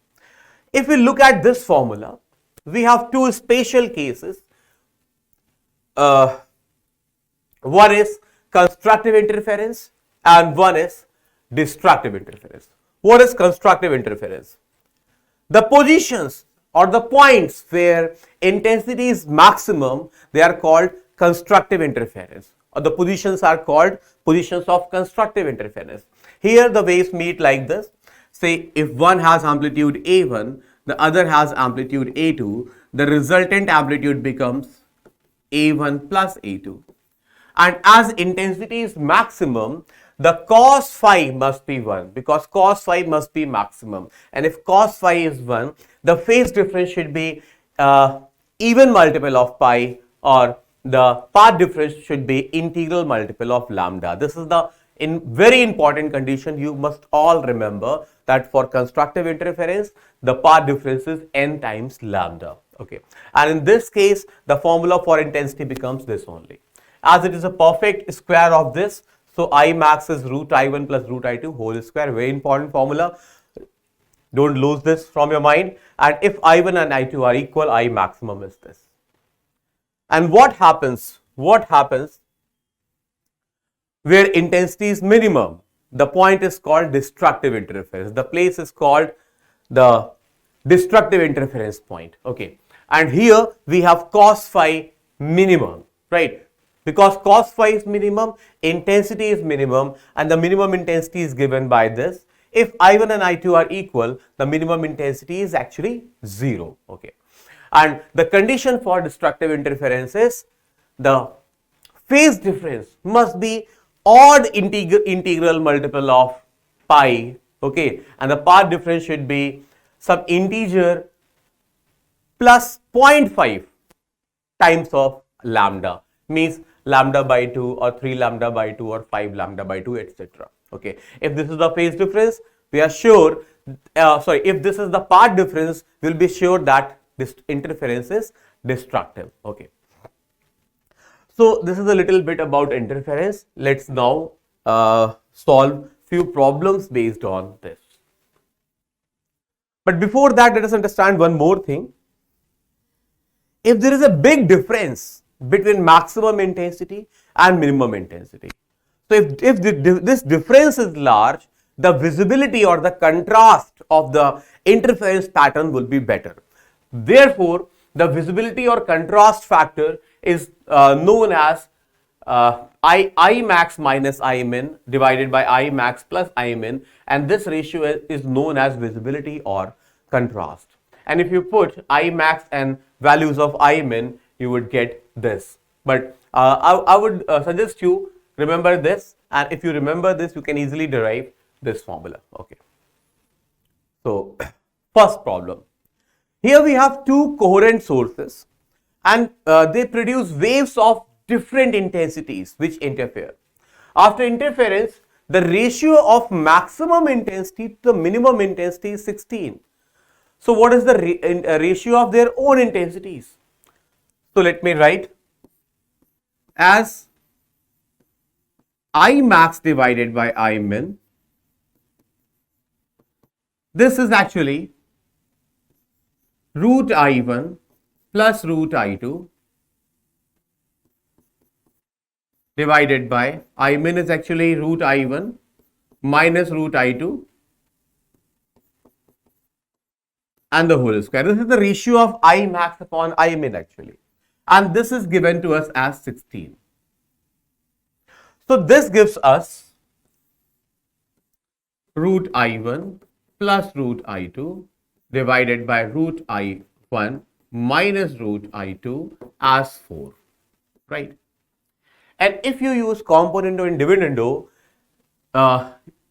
let's add numerator and denominator here. You will have 2 root I1, and here you will have 2 root I2, and here you will have 5 by 3, right? And if you cancel this 2 and square on both sides, you will have I1 by I2 as 25 by 9. So ratio of intensities of individual wave is 25 by 9, and D is your perfect choice, right?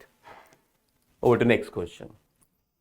So here we have the intensity pattern is obtained with two coherent light sources, and the ratio of intensity is n. The ratio of their intensity is n. So they are asking us what is the ratio or what is the contrast of this pattern. Okay. So as we know, I max divided by I min is actually root I1 plus root I2 divided by root I1 minus root I2. As the ratio I1 by I2 is n, we can assume I2 as I and I1 as n times I. Let us assume I2 as I and I1 as n times I. Okay. And if you replace this here, you will have at the place of I1, let's say Ni, and at the place of I2 we should put I, and you will have root n plus 1 upon root n minus 1 as an answer. But as we have to know this term, let's apply componendo dividendo here. And if you apply componendo dividendo here, you actually we have a square also here. Yes. So this becomes, let us solve this. This becomes n plus 1 plus 2 root n divided by n plus 1 minus 2 root n. And now apply 2 root n. Now apply componendo dividendo, and you will have I max minus I min over I max plus I min. And on the right hand side, let's subtract numerator and denominator first. Then we will have 4 root n. And if we add these two, you will be having twice of n plus 1. So if you check this options, the option B is obvious correct choice. Okay, next problem. So now we have in an interference experiment, the ratio of amplitudes of coherent waves is A1 by A2 as 1 over 3. A1 by A2 as 1 over 3. And they are asking us what is the ratio of maximum to minimum intensity of fringes. Okay. As you remember, the intensity is actually proportional to square of amplitude, right? So if amplitude ratio is 1 over 3, the ratio I1 by I2 would be actually 1 over 9. This is the ratio I1 by I2. Okay. Now, from this we can find the ratio root of I1 divided by root I2 would be equal to 1 by 3, taking the square root on both sides. And if we now apply component dividendometer here, we will be having root I1 plus root I2 divided by root I1 minus root I2, and the right will be having the sum and the difference of the two, that is sum is 4 and divided by the difference is 2, right? And this is equal to 2. But as the I max upon I min, I max by I min is actually square of this. So a square of this and a square of this becomes 4. So 4 is the right ratio here, and so the correct answer is C. Okay, let's move for next question. See, here we have two coherent sources of sound S1 and S2, and they produce sound of same wavelength. Okay, so S1 and S2 produce sound of same wavelength, and the wavelength is 1 meter, and they are in phase. They are in phase means the sources are coherent. The sources are coherent. That's why they are in phase. The in phase means the phase is not different, so they will always produce waves in phase. Okay. The gap between S1 and S2 is this, right? And we have a listener here directly in front of S2 at a distance of 2 meters, and this listener listens a minimum intensity. Okay. So if this listener listens a minimum intensity, what is the condition of minima? The condition of minima is actually the difference of these two must be odd multiple of lambda by 2. Okay, so let us find out this path difference. If we apply Pythagoras here, okay, if you apply Pythagoras here, this is 2 meter, this is 1.5 meter, you will find this as 2.5 meters. And if this is 2.5 meters, the path difference, the one wave travels from S1 to L and the other wave travels from S2 to L. So the path difference is delta X is S2L minus S1L, right? S2L is 2.5 minus S1L is 2. So this is 0.5, and as lambda is 1 meter, it is simply lambda by 2. So this is obviously a condition for minima, and that's why the listener here listens or hears minimum intensity. Now they say that listener moves away from this position and such that it maintains a constant distance from S2. Then what is the distance from S1 where it listens maximum intensity? Okay.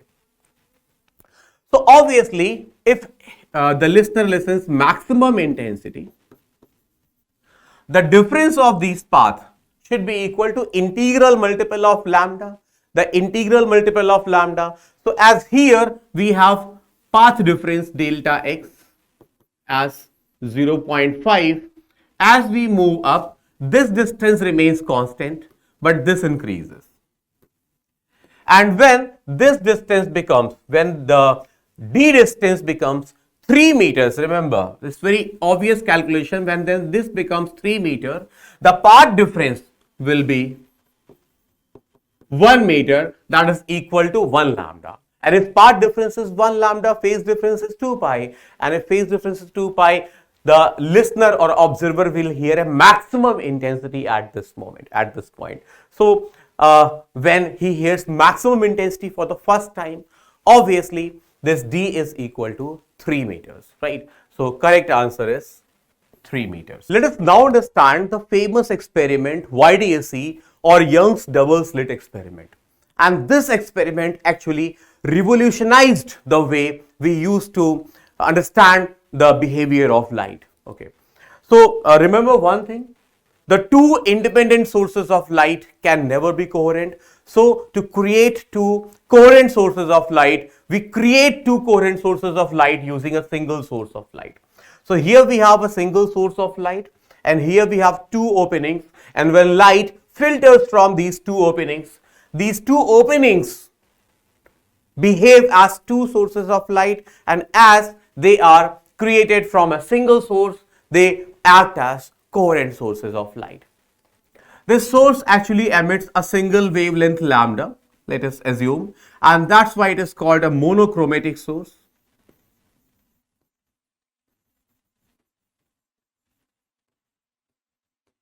Monochromatic means it will emit only one color, only one wavelength lambda. And as the light filters from these two slits in this region, here in this region we have waves from two sources, S1 and S2, and that is why we get superposition of waves in this region, and when we put a screen here, the superposition pattern is visible, right? The gap between the two slits is a small d, and the gap between the plane of slits and the screen is capital D. Okay. There's one more thing. The orientation of slits, these are not point slits or point sources. Actually, these are line sources. The orientation of slit is perpendicular to the screen. So, we have a line here, a filter like a line here and a filter like a line here. And when light filters from these two line sources, they emit cylindrical wavefront in this region, right? So, remember this point. If we check the interference at point P here, the two waves, one from S2 and one from S1, reaches at point P, and obviously the two paths are different. So, path difference at point P, because of these two waves, path difference at P is actually delta x equals S2P minus S1P. Sometimes we put a mod across it, okay, because we are interested in path difference, not exactly which length is longer, okay. If the capital D distance is very, very large than a small d, in that case, the sources will be very close to each other, and this triangle is actually very long. In this case, if you assume this angle to be theta, this angle is also approximately theta, and this angle is also approximately theta. So, all these three lines are almost parallel, and if all these three lines are almost parallel, if you draw a perpendicular from S1 on line S2P, let's say this perpendicular is S1M. Now you can say the triangle S1P and M is almost isosceles, and these two sides are equal. And S2P is actually longer by S1P by a little distance S2M, by only a little distance S2M. So, path difference in this special case is only delta x equals S2M. And as this is 90 degree, this hypotenuse is D, and this angle by geometry is also theta. This S2M is d sine theta. D sine theta. So remember this point. If capital D is very, very longer as compared to small d, we have path difference as d sine theta. Okay. Now we will talk about a very special case where d is very, very longer than d and theta very small and theta very small. If theta is very small, means we are not looking very far from central line.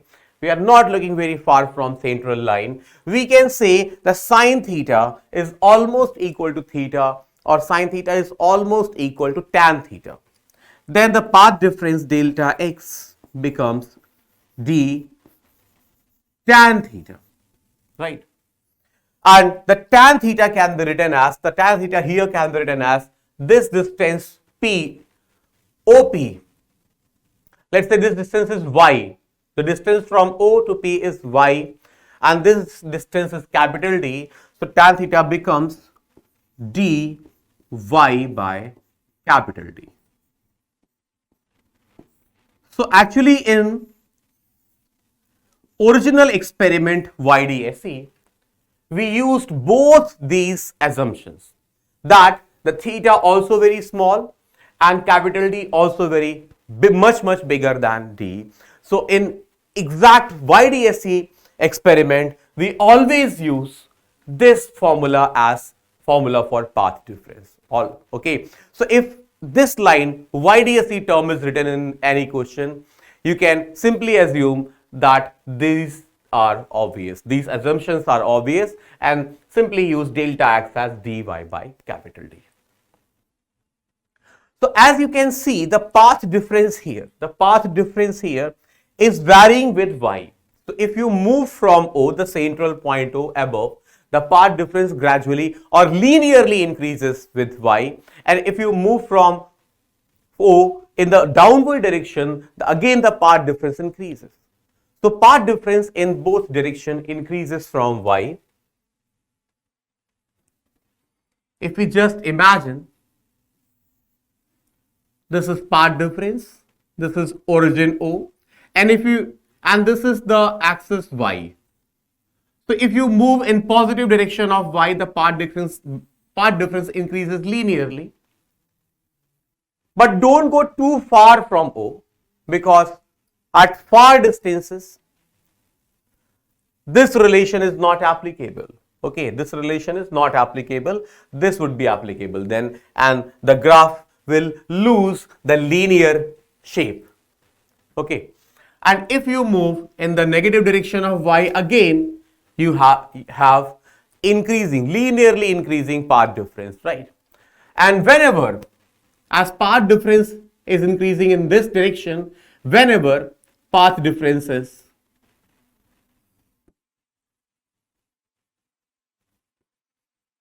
lambda, 2 lambda, 3 lambda, 4 lambda, 5 lambda, we get a maxima. So we get a maxima here and maxima here. We get a maxima here and we get a maxima here.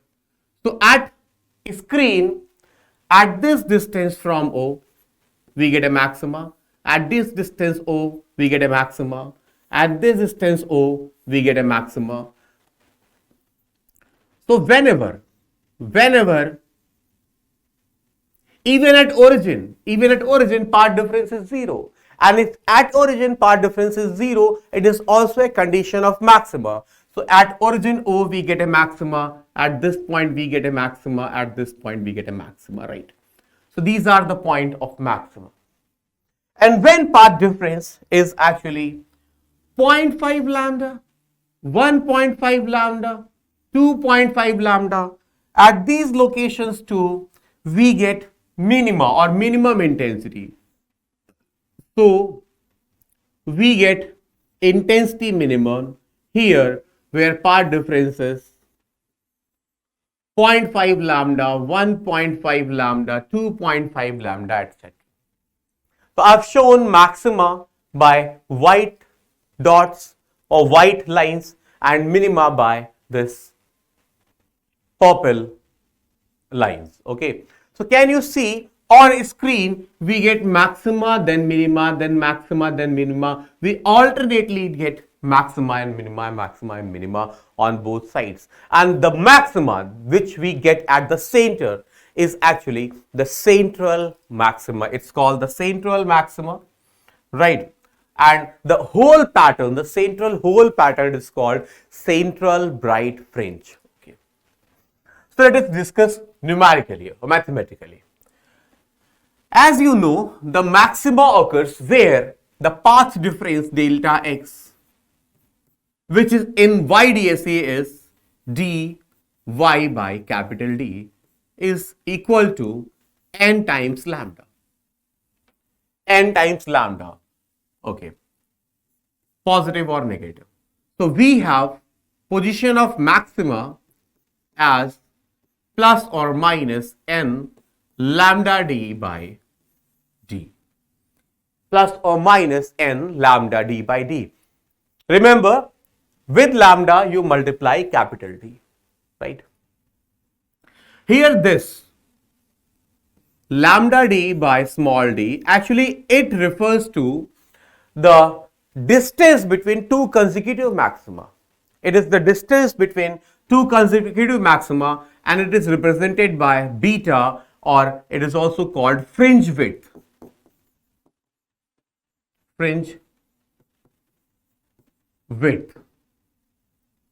As you can see, the maximas and minimas are alternately occurring linearly.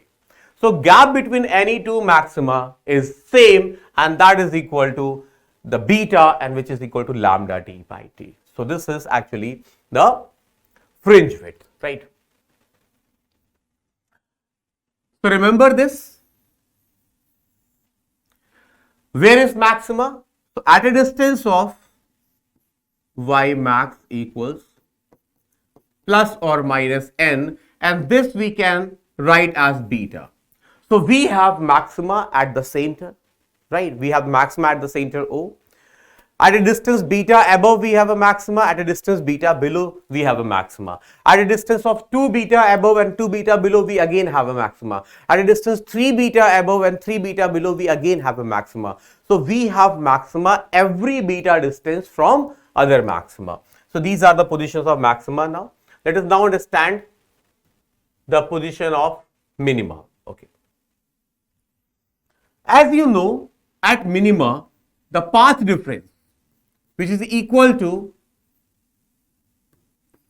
dy by capital D in YDSE, it should be equal to n minus half lambda plus or minus. So y minima is actually equal to plus minus n minus half lambda d by d, and as lambda d by d is called fringe width beta, this can be written as plus minus n minus half beta. Means if you start putting value of n from 1, you will have plus minus beta by 2, comma plus minus 3 beta by 2, comma plus minus 5 beta by 2. So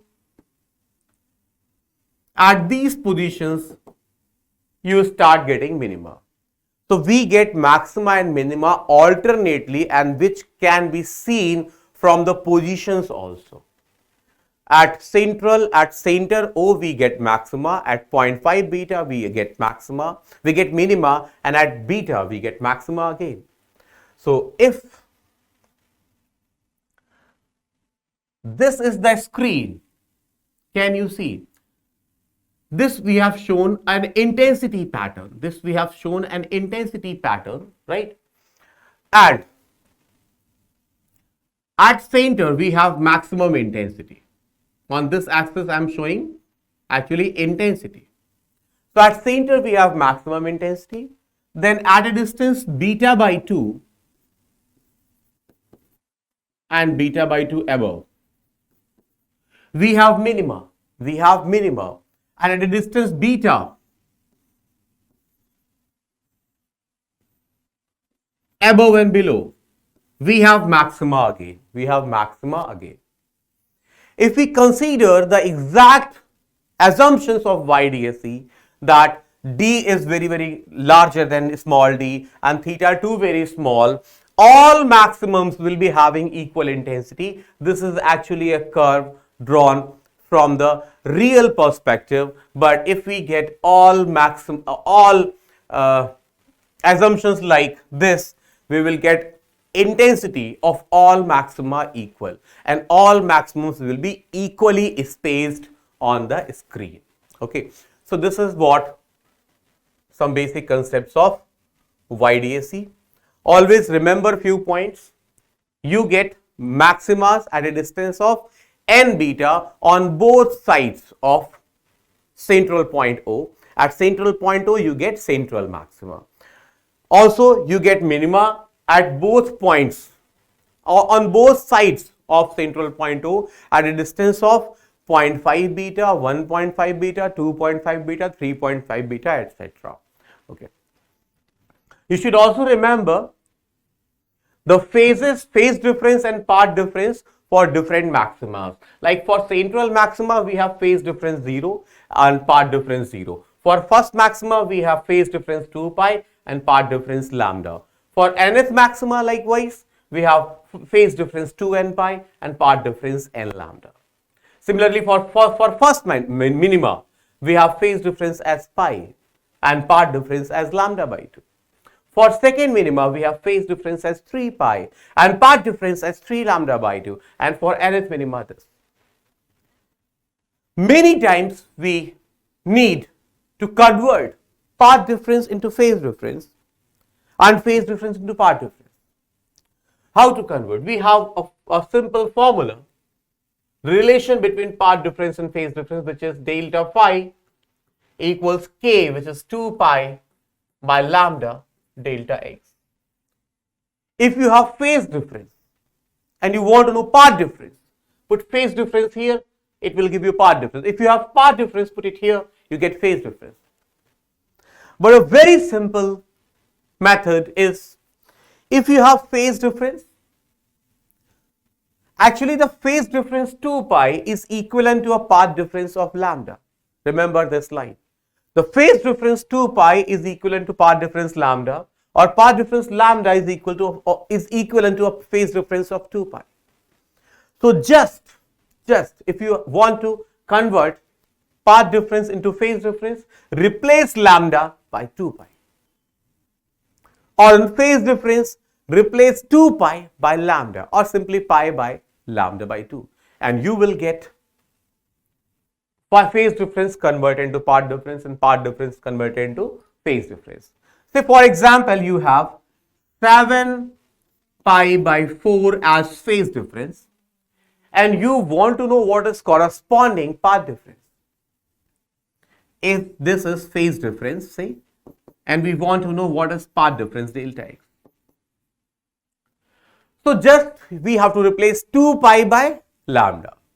But we have only pi here, we will replace pi by lambda by 2. And if you replace pi by lambda by 2, you will have 7 lambda by 8. So this is path difference.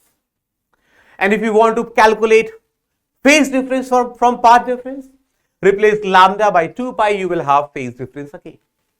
So this method is very useful for solving problems. Okay. So let us proceed. There is one more important point, angular width.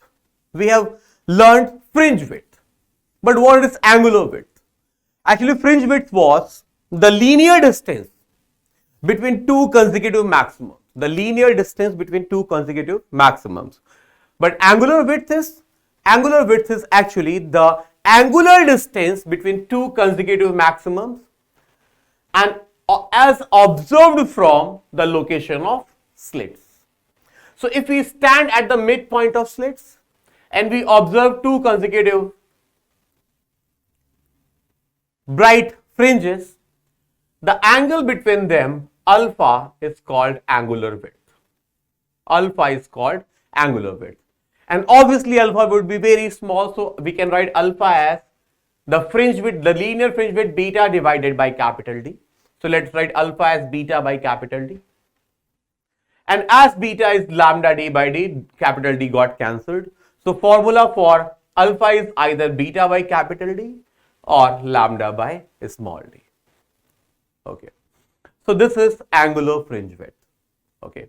If you move this screen away from the plane of slits or towards the plane of slits, the linear size, the linear distance between the two fringes may change, but the angular fringe will not change. Angular fringe will not change because alpha is equal to lambda by small d. It depends upon the wavelength of the light and the gap between the slits, right? So if you change capital D, it is independent of the changes in capital D. So here they say the intensity at the maximum in YDSE experiment is I naught. Distance between slit is given, the wavelength is given, and the distance between plane of slit and screen is also given. And they are asking us what is the intensity exactly in front of one of the slits. So if in YDSE we have these two slits, S1 and S2, and this is screen, they are asking us what is the intensity at a point directly in front of one of the slits. So if this distance is a small d, obviously this distance y is d by 2. And if this is capital D, you know the path difference in YDSE is actually d y by capital D, and if you place y as d by 2 there, we will be having d square by 2 capital D. As capital D is 10d,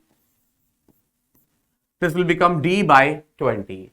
And if you place d as 5 lambda, this will be equal to lambda by 4. So path difference at the required point is lambda by 4. But as intensity depends upon the phase difference, so we need to find phase difference, and I told you if you want phase difference, just replace lambda by 2 pi. So phase difference delta phi would be equal to, replace lambda by 2 pi and you will have pi by 2 as phase difference. So phase difference is pi by 2. Now do you know, as the intensity of the two waves at this point individually is same, so the net intensity formula is given by maximum intensity, which is 4 times individual sources intensity, 4i cos square phi by 2. In this 4i term, I is intensity by each source, and this 4i is the net intensity of central maxima. So let us suppose the intensity at central maxima is I naught. So this 4i is actually I naught, and if you replace the phase difference as pi by 2, you will have cos square pi by 2 by 2, that is cos square pi by 4, and that will be equal to 1 by 2. So the perfect choice is option C, I naught by 2. Over to next question. So here we have a Young's double slit experiment again. The slits are separated by 0.5 mm, so small d is 0.5. The screen is placed at 150 centimeter away. A beam of light consisting of two wavelengths, 650 nanometer and 520 nanometer. That's a good question. So let us attempt it. So we know the value of small d, we know the value of capital D, and from here the two wavelengths are incident, lambda 1 and lambda 2. Not a monochromatic light, but the mixture of two lights is sent in this YDSE. And they are asking us the least distance from common central maximum to the point where bright fringes due to the two meet. So suppose at this spatial distance y, the two bright lines because of two wavelengths meet, and let us say the n1th maxima of lambda 1 and n2th of lambda 2 meet at this point. So if we have n1th maxima of first wavelength, this point should be equal to n1 beta 1 because the maxima is at a distance of n beta from central maxima. And if at the same place we have n2th maxima of second wavelength, that same distance should be n2 beta 2. Right? And as beta is lambda d by d is same for the two, it gives us n1 lambda 1 equals n2 lambda 2. This gives us n1 by n2 as lambda 1 by lambda 2, and if you solve lambda 1 by lambda 2, we would get 650 by 520, and from here you can see 650 by 520 is the 5 by 4. The simplest ratio is 5 by 4. So n1, if you think of the values of n1 and n2, they can be 5 and 4, they can be 10 and 8, they can be 15 and 12, but the minimum integral values of n1 and n2 can be 5 and 4. So you can say at this point the fifth maxima of first wavelength and the fourth maxima of second wavelength are coinciding. Fifth maxima of first wavelength and fourth maxima of second wavelength are coinciding. So this distance can be written as 5 beta 1 or 4 beta 2. Let's write any one of them. So let's write the distance y, the required distance y, because at this point the two maximums are meeting.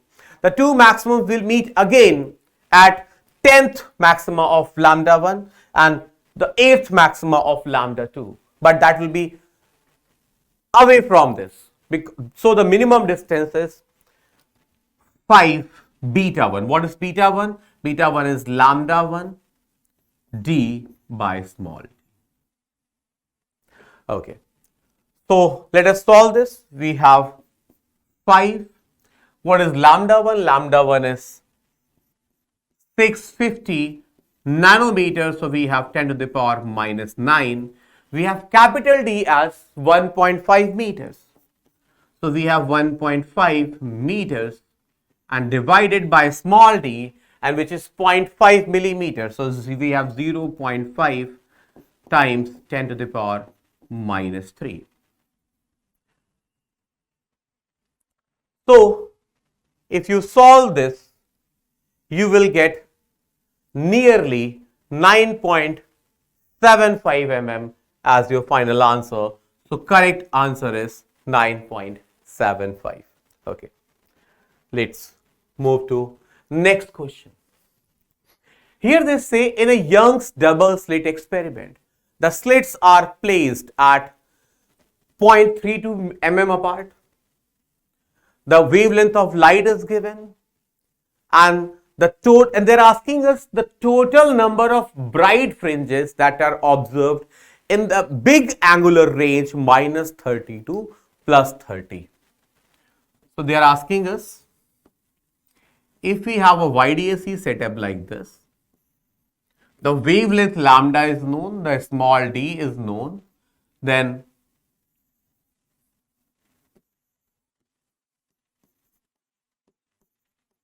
yes, the total number of fringes that are observed in this angular range, including the endpoints, because we have equality also. But see, as you remember, the path difference is d tan theta, and it is only valid when theta is small. So d tan theta is not valid here because we are looking at 30-degree angle and it is not a small. So we will be using the path difference as delta x as d sine theta. Okay. And we will try to guess at this position the order of maxima we are getting close to this position.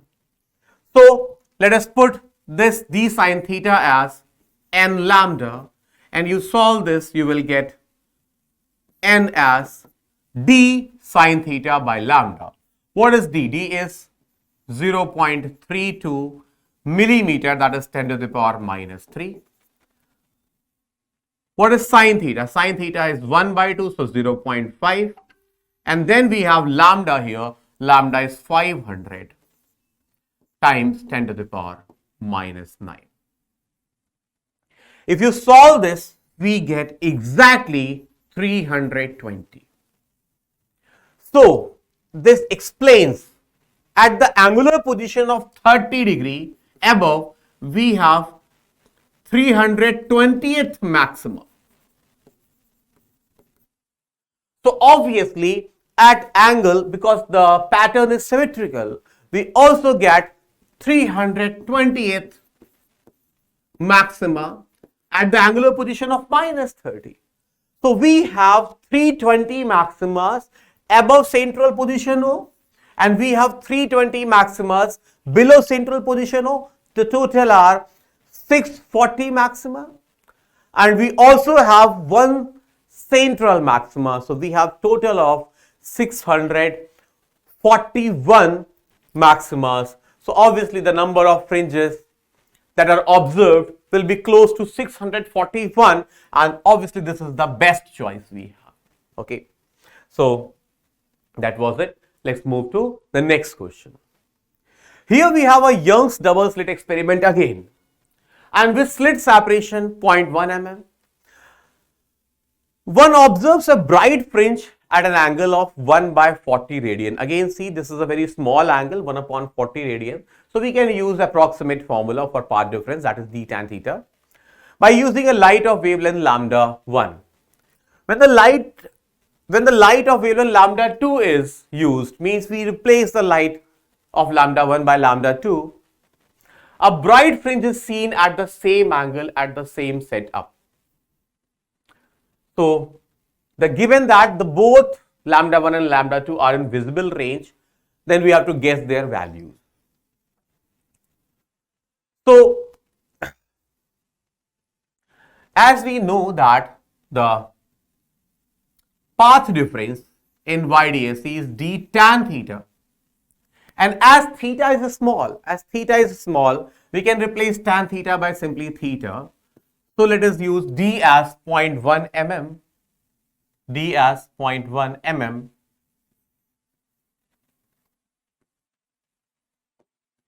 (0.1 millimeter), and theta as 1 by 40. So we have delta x as 10 to the power minus 3, so it becomes in meters, right? And we have 0.1 divided by 40 times 10 to the power minus 3 millimeter. This is the phase difference, path difference. And as, let me write meter because we have multiplied 10 to the power minus 3. And as we are given the range of wavelength in nanometer, let us convert this path difference also in nanometers. So if we multiply 10 to the power 9 here, we will get n lambda in nanometer as 2500 nanometer. Actually, lambda should be in this range and n should be an integer. So value lambda equals 2500 divided by n, where n can take values 0, 1, 2, 3, etc. Because why n is integer? Because we are talking about maximas only. Okay. If you take n0, we get lambda infinity, that is unacceptable. If you take 1 or 2, we get lambda as 2500 or 1250, that two are unacceptable. If you take n equals to 3, again it is more than 800, which is not in this range. But if you take n equals 4, this will give you 625. So, which is under the range of visible light. So, 625 is one correct value of lambda.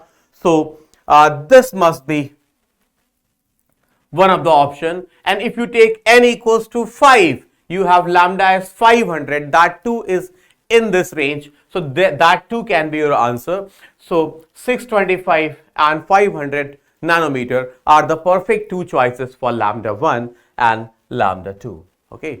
So, next question. Here again, we are given a Young's double slit experiment where we are shown a source at a distance d apart and a screen at a distance 2d apart from the plane of the slits. And they are saying what should be the slit separation in terms of wavelength such that first minimum occurs directly in front of the slit. So, at this point what we need is first minimum. Okay. From the table, I think you remember at first minimum the path difference should be n lambda by 2 or 0.5, that is 0.5 lambda or lambda by 2. So, path difference, what is the path difference? One wave travels this distance and other wave travels this distance. This distance is obviously 2d, and if you use Pythagoras here, you will find this distance as root 5d. So, path difference at point P would be equal to root 5d minus 2d, and this should be equal to lambda by 2. So, let us take d common, and we will be having d as lambda divided by root 5 minus 2 times 2. So, for minima, for getting minima exactly in front of this slit, we should have the value of d as this, and it is here. So, option C is the correct choice. Over to next question. Again, we are getting a YDSE experiment. The wavelength is given and the distance between slits is also given, that is 0.05 millimeter. And they ask us what is the angular width of the fringes formed on the distant screen is close to, or basically they are asking us what is angular fringe width. Okay, angular fringe width. Okay, so as I think you remember, the formula for angular fringe width is lambda divided by d, and the definition was beta by capital D and the formula was lambda by small d. Please refer to the theory class, and if you put the values here, lambda is 500, and what is nanometer? Nanometer is 10 to the power minus 9, and small d is, where is small d? It is 0.05 millimeter, so we have 10 to the power minus 3, and you solve these two, you will be having 10 to the power minus 5, 10 to the power minus 4, so we have 100 multiplied by 10 to the power minus 4, so obviously 0.01 radian. So here we have 0.01 radian. Okay, but as in the options they give us the value of angular fringe width in degrees, we will have to convert this in degrees, or in degrees it will be 0.01 times 180 degrees upon pi, and solve this and you will get 0.57 as the right choice. So 0.7, option C is the perfect choice for this. And let's move to the next question. Here we have interference fringes, and they are observed on a screen by illuminating two slits 1 mm apart. So we have the small d, which is 1 mm, 1 mm, right? The source has a wavelength 632.8 nanometer. So lambda is given. And the distance between slits and the screen is 1 meter. So this is 1 meter. Now they say if a bright fringe is observed on a screen at a distance of 1.27 mm from the central bright fringe. So we have a bright fringe at a distance of y, and y is 1.27 mm. Then the path difference between the waves which are reaching this point from the slit is close to. Actually, the path difference is equal to, in YDSE, it is equal to dy by capital D. This is the path difference. And if we put the value small d here, it is 10 to the power minus 3 because it is 1 mm. The capital D is simply 1, right? 1. And we have y as 1.27 times 10 to the power minus 3 mm. So we have 1.27 times 10 to the power minus 6, that is 1.27 micrometer. Okay. And the path difference here is simply small d y by capital D. It is independent of the value lambda here. Okay, it is independent of the value lambda. Obviously, the nature of maxima or minima or the nature of interference here depends upon the value of lambda, but the path difference is independent of the value because path difference depends upon geometry of the problem, right? Next one, next problem. Here we again have a Young's double slit experiment. The separation between slit is given.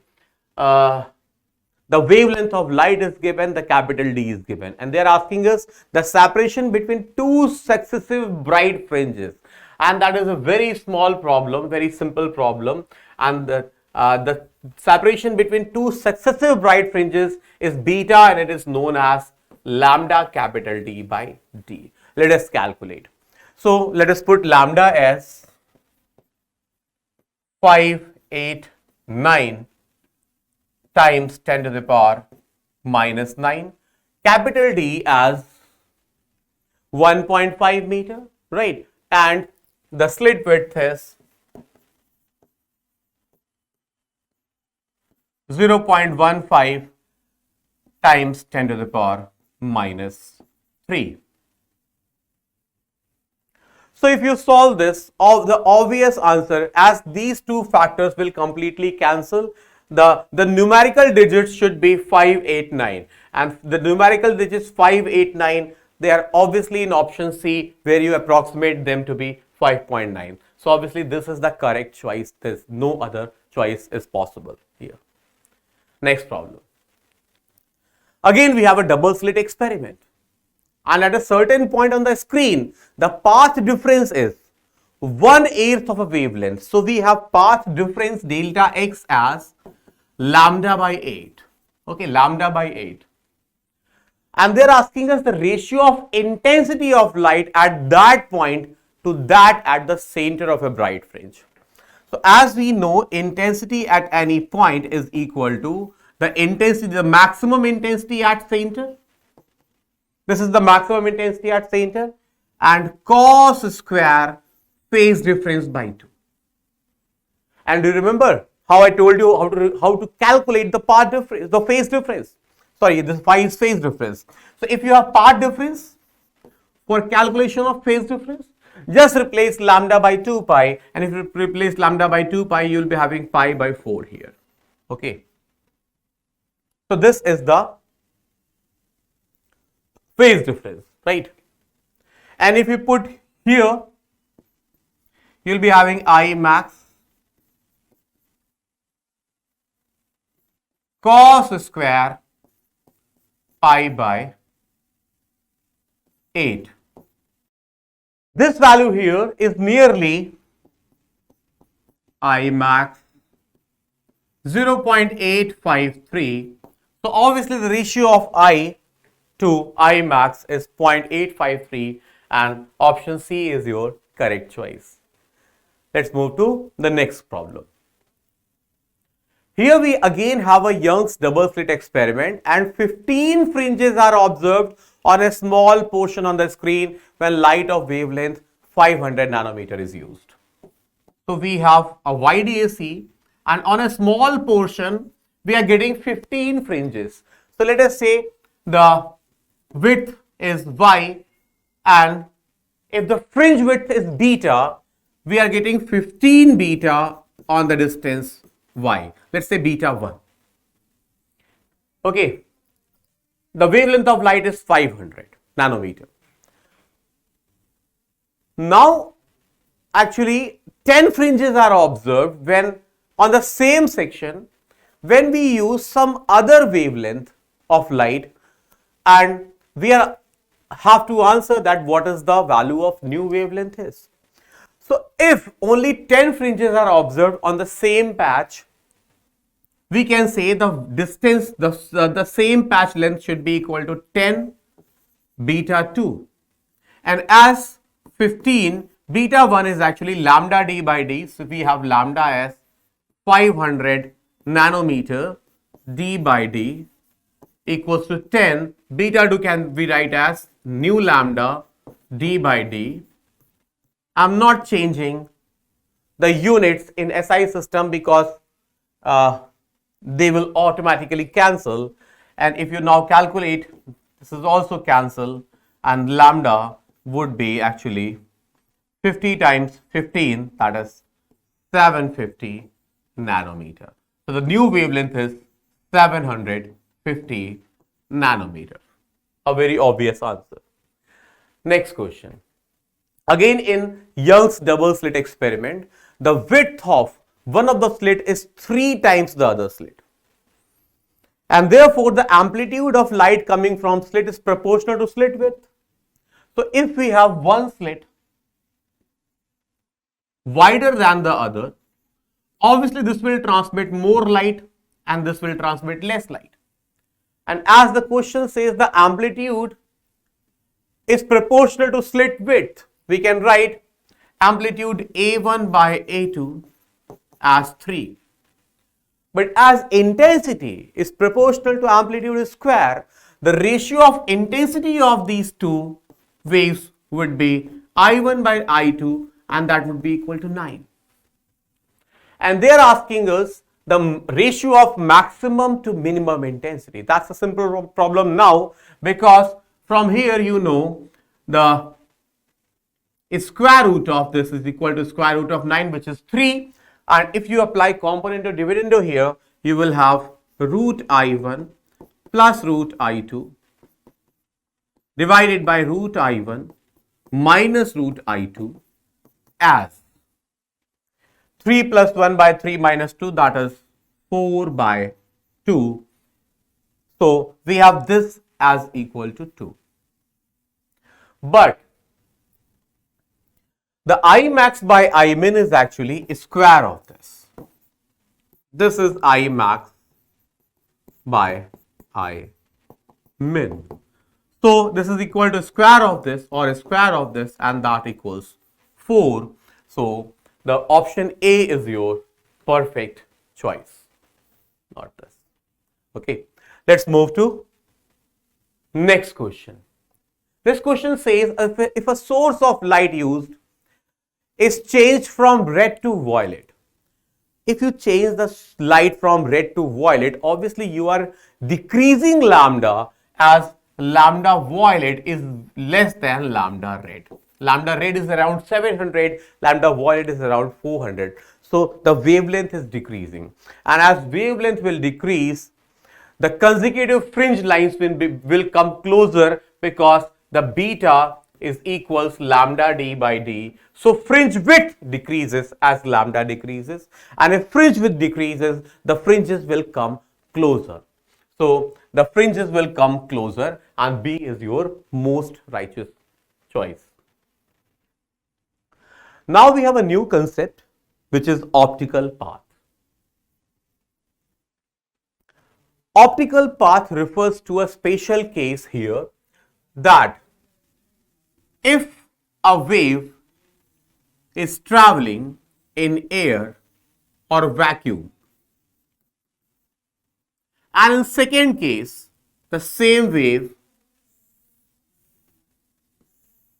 travels some distance in a medium of refractive index, say mu. As the wave enters this medium, its speed decreases, its wavelength decreases, frequency remains constant, and the wave shrinks like this because wavelength decreases. And then when it is out of the medium, it regains its original wavelength. But if you compare these two, as the light has traveled the same geometrical distance, but in terms of waves, it has covered many more number of waves here because the wavelength is decreased. So the phase of light has advanced in second path. So actually we consider this as optically this path is actually longer than air. And whenever light travels in a medium mu and say the distance is x, we say this path x, geometrically it is x, but optically it is longer, and by comparison you can say optically this path is mu times x. So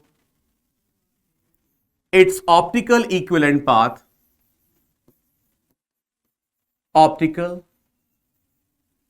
equivalent path will be equal to mu times x. Always remember, whenever a light travels in a medium of refractive index mu and it travels a distance x, the same distance will be optically equivalent to mu times x if we compare this path with that of air or vacuum.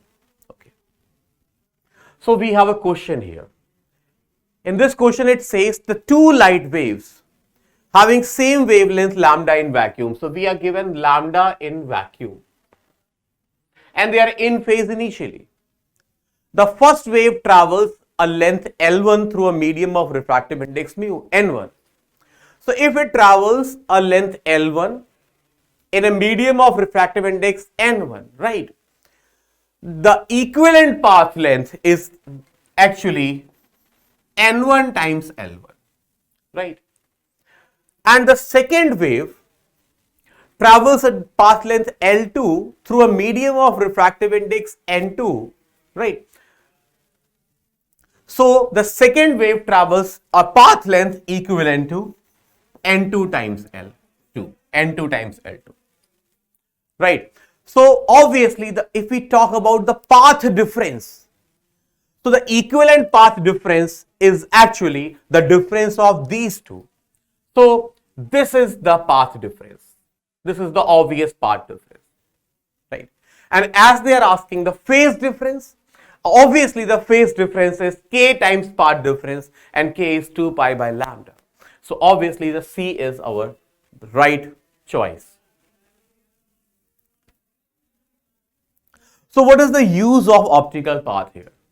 What we do sometimes, we sometimes introduce a thin slab in the path of one or two waves from the two slits.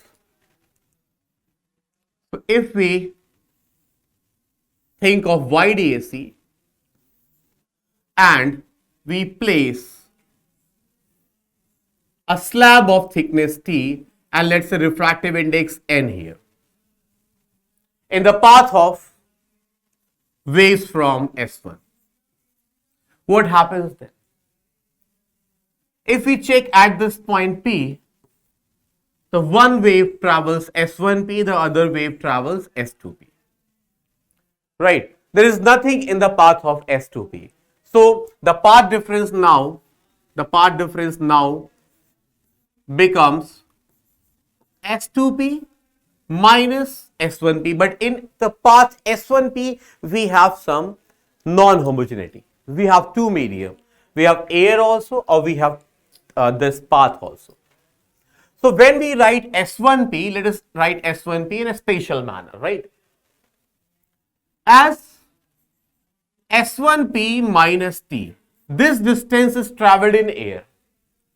So we have written S1P minus T multiplied by 1 because this distance is traveled in air. And T distance is traveled in N, so we have to write NT. And this is the path difference delta A.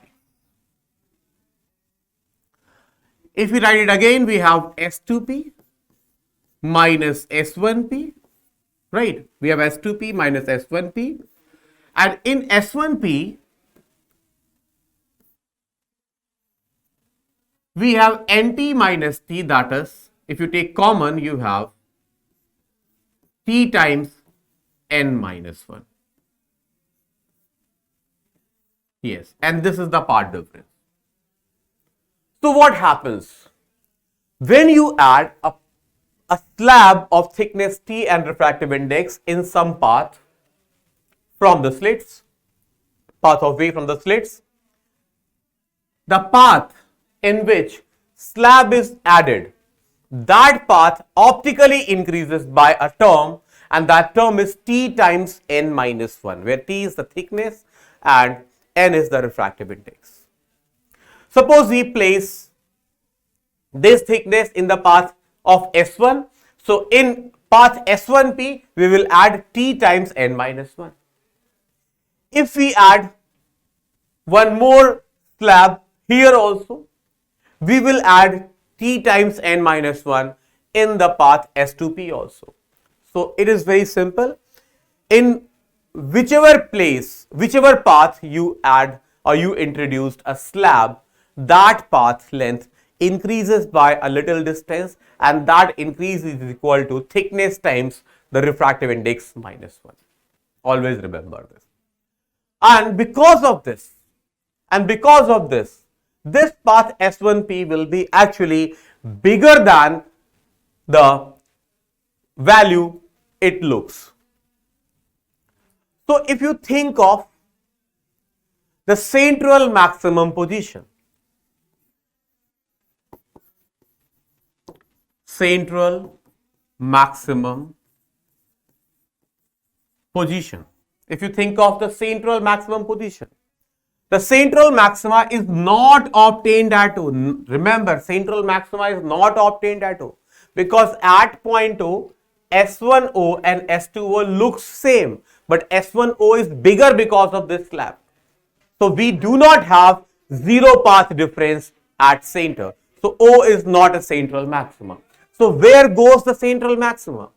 Actually, central maxima goes in a direction or in the orientation where we put the slab. So if slab is put in front of S1, we have central maxima towards S1. If we place slab here, we will have central maxima here. But why?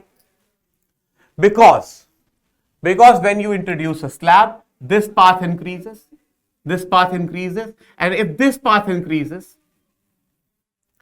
this S2P can be equal to this if S2P is longer than the actual S1P. And this S2P can be longer if P shifts in the direction of S1. Right? So obviously, remember this point. Whenever you introduce a slab, the central maxima shift towards the side where you have introduced the slab. If you introduce slab on both sides, the central maxima will be shifted towards the slab which has greater T times N minus 1 term, okay, which have greater T times N minus 1 term. Let us now calculate where we have central maxima. So if we put this delta x to be 0, we can have S2P minus S1P equals to T times N minus 1. This S2P minus S1P can easily be written as dy by capital D equals to T times N minus 1. So we have y means central maxima position as T times N minus 1 and d by d. Actually, not only the central maxima shifts here. With central maxima, the whole pattern shifts upward. All fringes below central maxima shift upward. So if they ask you how many fringes have crossed O, how many fringes have crossed O, actually the fringes that will accommodate here between O and central maxima have actually crossed O. And obviously that number will be given by YC by beta. And if you divide YC by beta, you will have to cancel d by d and you will be left with T times n minus 1 by lambda. So that happens when a slab is introduced in the path of any one wave from the slits. Okay. If we now talk about the shape of the interference fringes, the interference fringes in a standard YDSE pattern look like this. We have alternate bright and dark fringes on the screen near central maxima, and all brights are almost equally bright if we talk about an ideal YDSE conditions. But if the slits in YDSE means the line sources in YDSE are replaced by 2 point sources, we see hyperbolic patterns on the screen. Why? Because you know that the shape of fringes is actually the locus of constant path difference. And if you find on screen the condition of the first maxima, you get S1p minus S2p equals to lambda. If you talk about the second maxima, you get 2 lambda. If you talk about the third maxima, you get 3 lambda. So actually, if you have a point P on the screen and the difference of distances from two fixed points is constant, this is a sufficient condition of a hyperbola. That is why we get a hyperbolic pattern on the screen if the slits are replaced by the 2 point sources of light. Okay, but that's not the end of the story. We have another case where we place the screen on a perpendicular line of the 2 point sources. Say if S1 and S2 are 2 point sources and you place a screen perpendicular to the line joining S1 and S2. So if you look at this screen, you will see the symmetry is circular. And if symmetry is circular, you are going to see circular concentric fringes on the screen. So remember these 3 patterns. If you have a standard YDSE, you get straight fringes, straight rectangular fringes, equally bright and equally spaced. If you have your slits replaced by point sources on the screen, you have hyperbolic fringes. Only the central maxima is a straight line and rest all the maximums are actually hyperbolic in shape. And if the screen is placed perpendicularly to the line joining the sources, the point sources, you have circular fringes. So I recommend you remember these 3 points, and now it is time to proceed for the next topic, which is diffraction. So what is diffraction? Diffraction is actually a spreading of waves when it interacts with the sharp edges of an obstacle. Like when we talk inside the room, the sound waves from the edges of the wall and the doors, they diffract, means they spread in almost all directions. So these bending of waves upon interacting with edges of the obstacle is called diffraction. And this diffraction is also observed in electromagnetic waves such as light or X-rays. So now we will study specifically the diffraction in light. There are actually 2 types of diffractions mainly, and the first is called Fresnel diffraction and other is called Fraunhofer diffraction. So if we have a slit, a small width slit, and we place a source here at some finite distance and see the diffraction pattern on a screen, and screen 2 is at finite distance, the setup is called Fresnel diffraction. But if these two distances are infinite,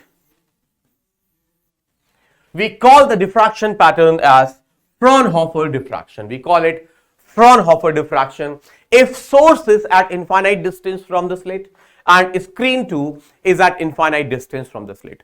But how we achieve it?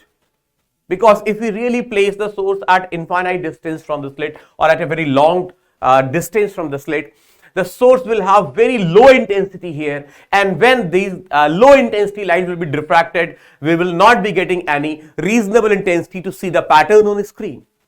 So what we do, we place converging lenses here, let's say of focal length 1, f1 and f2, and we place the source at a distance f1 from the lens here, and when the light from source goes to lens, it becomes parallel and it looks like the source is actually at infinity. And then this parallel light is diffracted and is diffracted to go to infinity. But another lens of focal length f2, we have a screen at a distance f2, means we have a screen at the focal length of this, or you can say on the focal plane of this lens. So the interference pattern we would get at infinity is now focused at the screen, and we get almost the same conditions of Fraunhofer where the source is at infinity and the screen is at infinity. So remember this point, we use a converging lens just before and just after the slit, and then it looks like light is coming from infinity and the condition of Fraunhofer diffractions are met. Okay. So actually the fractional diffraction is not in our syllabus. We have to mainly study the Fraunhofer diffraction. So let us study Fraunhofer diffraction. Let us now study Fraunhofer diffraction. Fraunhofer diffraction is also known as diffraction by single slit.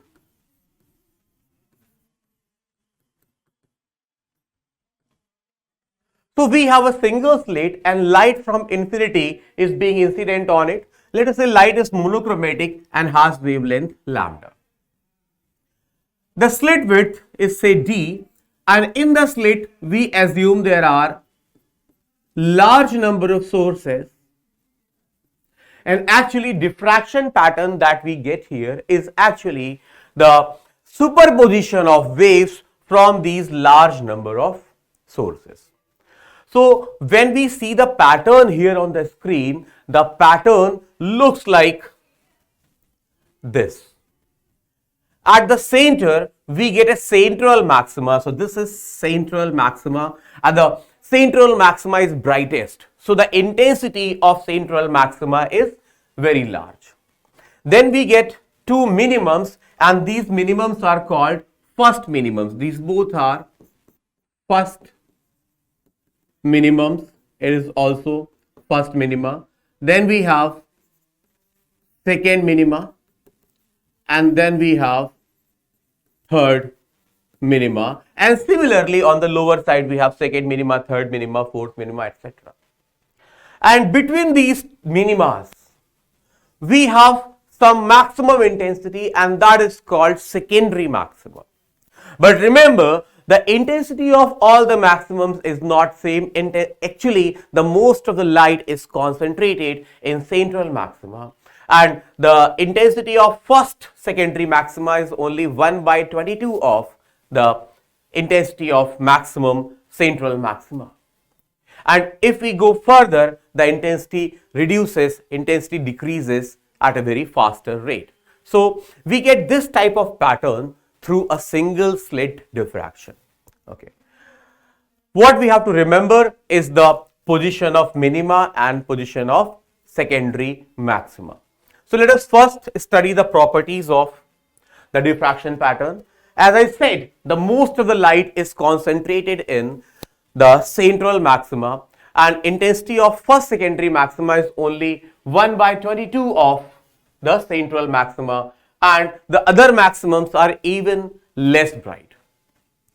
The width, you will see, the width or the angular width of central maxima is the largest, means central maxima is the widest of all, right? And approximately the width of central maxima is twice of width of secondary maximums, right? And also, when we look at the secondary maximums, they look like as they are at the midpoint of two minimums, but they are not exactly. Approximately, you can believe that the maximums are at the midpoint of two minimums, but the maximum is a little shifted towards the central line. Okay, so it is not exactly in the middle, but approximately for calculations we can believe that it is at the middle point of the two minimums, two neighboring minimums. So these are the properties of diffraction pattern, and let us now remember or study the positions of minima. So after a long mathematics, after too much mathematics, what we observe that the angular position of diffraction minima is given by d sine theta equals n lambda, where theta is actually angular position of diffraction minima, d is actually the slit width,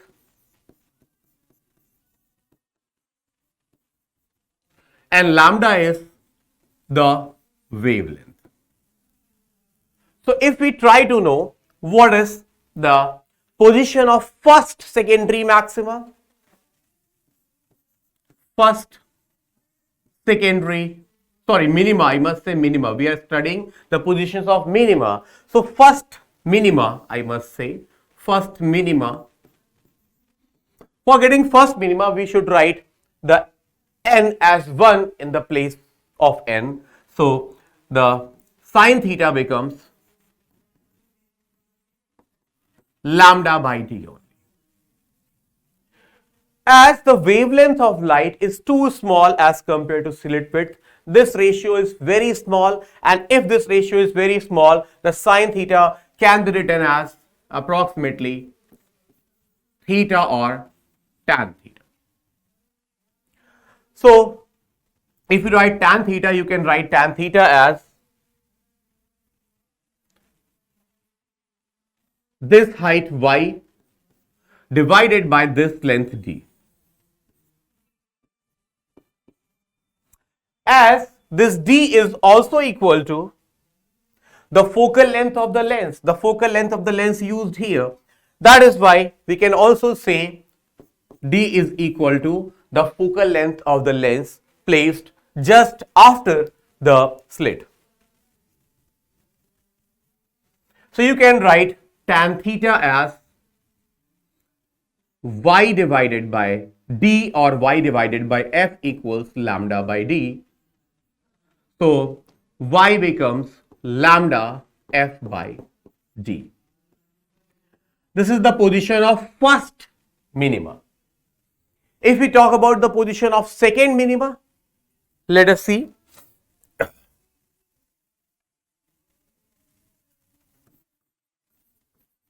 Position of second minima, we will have to place n equals to 2 at the place of n, and we will get y as 2 lambda f by d. Similarly, the third minima would be at 3 lambda f by d, and the fourth will be at 4 lambda f by d. So if we want to find the width of some secondary maxima, let us say the first secondary maxima, let us see here. Can you see?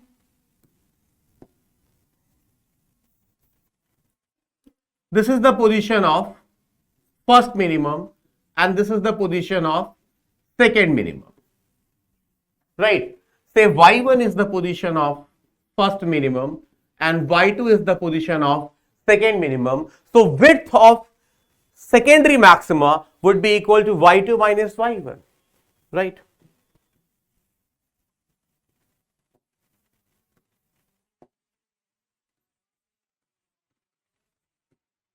Width of first secondary maxima would be equal to y2, which is 2 lambda f by d, y2 minus y1, which is lambda f by d. So first secondary maxima is equal to lambda f by d. This is the width of first secondary maximum. But what is the width of central maximum? Width of central maximum. See, as this is the first minimum, here too at a distance y1 will be having the first minimum. So first minimum on the bottom and first minimum above the central line. Between these two first minimums we have central maximum. So width of central maximum is actually 2y1, and as the y1 is lambda f by d, the width of central maximum would be 2y1. So it would be 2 lambda f by d. This explains that the central maxima is widest and the width is almost twice of the width of secondary maximum. Okay.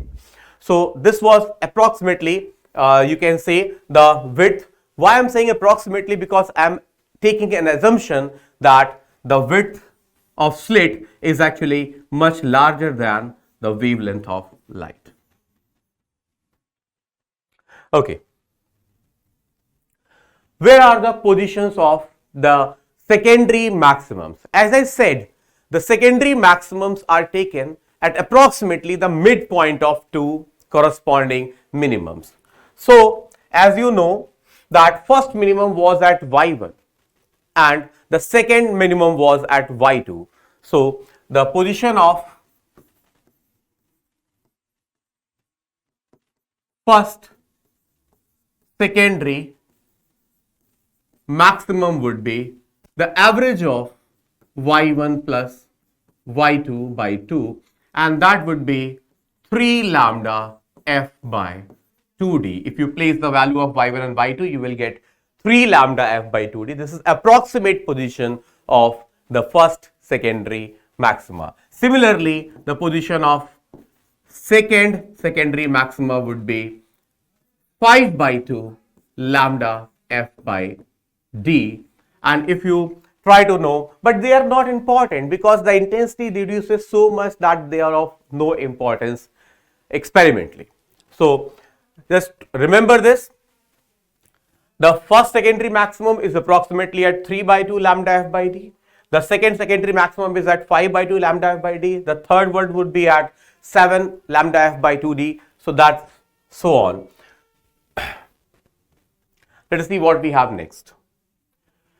Here we have the parallel beam of monochromatic light of wavelength lambda is incident on a single slit, and diffraction is produced by a single slit whose width is a. So slit width is a actually, and they are saying the width of slit is of the order of the wavelength of light, and these the distance, capital D is the distance between screen from the slit.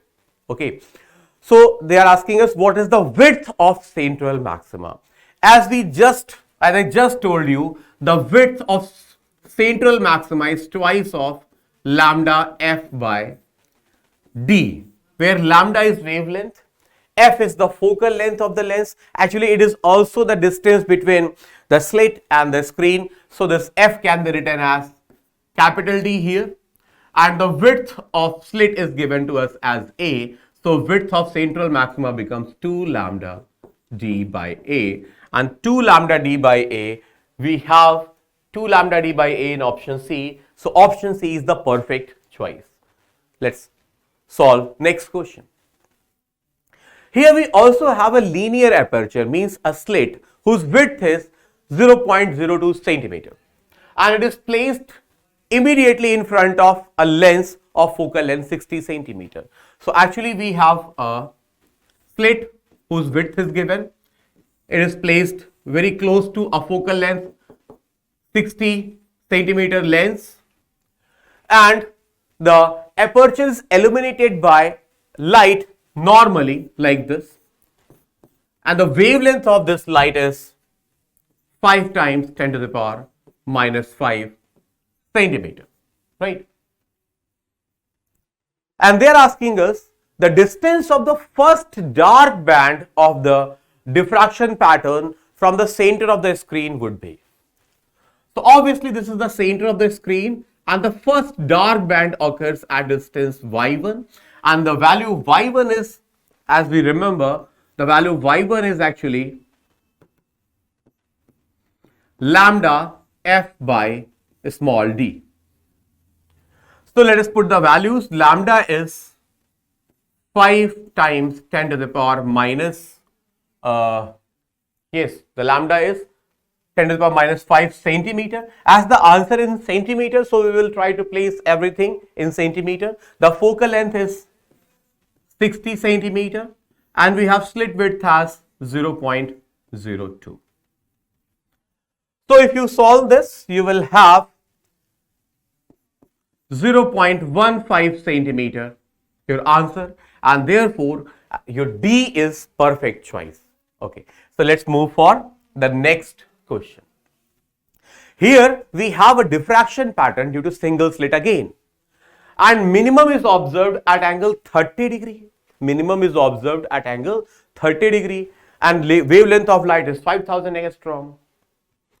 They are asking us where is the first secondary maximum is observed at an angle of. So first they are asking us first secondary maximum and minimum is observed at 30 degree. So let us apply the condition of minimum. As we know, for the first minimum we have d sine theta equals to 1 times lambda. So d we have, let us say we have d sine theta is sine 30 and sine 30 is 1 by 2 and we have wavelength, right? But as for the position of first secondary maxima, the first secondary maxima is obtained at the midpoint of, nearly at the midpoint of first minima and second minima. So for first maxima we have d sine theta dash, let us say the first maxima is observed at theta dash, and here we'll be using average of the two. So at first minima you have d sine theta as lambda, and at second minima you have d sine theta as 2 lambda. So at first maxima we should have the average of those, that is 1.5 lambda, and if you divide these two you will have sine theta dash as 3 by 4. So the angular position of first secondary maxima would be sine inverse 3 by 4, and we have option C as correct choice, sine inverse 3 by 4. So over to next question. Here we see visible light of wavelength almost 6000 times 10 to the power 8 centimeter, and it falls normally on a single slit and produce diffraction pattern. It is found that second diffraction minima is at 60 degree. So let us apply the condition for second diffraction minima. The condition for second diffraction minima is d sine theta, where theta is 60 degree as question is saying, equals to, as we are talking about second minima, we will write 2 lambda. We would write 2 lambda. Okay. If the first minimum is produced at theta 1, then theta 1 is close to. So for first minimum we have d sine theta 1, and that should be equal to lambda because we are talking about first minimum. And if we divide these two, we would see sine theta 1 divided by sine 60, which is root 3 by 2, equals to 1 by 2. So we have sine theta 1 as root 3 by 4. As this factor is relatively less than 1 by 2, the theta 1 should be less than 30, because when it is 1 by 2, sine theta is 30. So it should be less than 30, and you can check from calculator also. The option A would be perfect, and you will see the theta 1 will be very close to 25 degrees. So option A is your perfect choice. For next question. Here we have orange light of wavelength, again 6000 times 10 to the power minus 10 meters, and this illuminates again a single slit of width. The maximum possible number of diffraction minima, they are asking us the maximum possible number of diffraction minima produced on both sides of the central maxima is. Okay, so see, as you have a single slit diffraction pattern here, the condition of minima is actually the d, which is width of slit, sine theta should be equal to n lambda. And here we have minima. The maximum order minima, if we talk about the maximum order minima,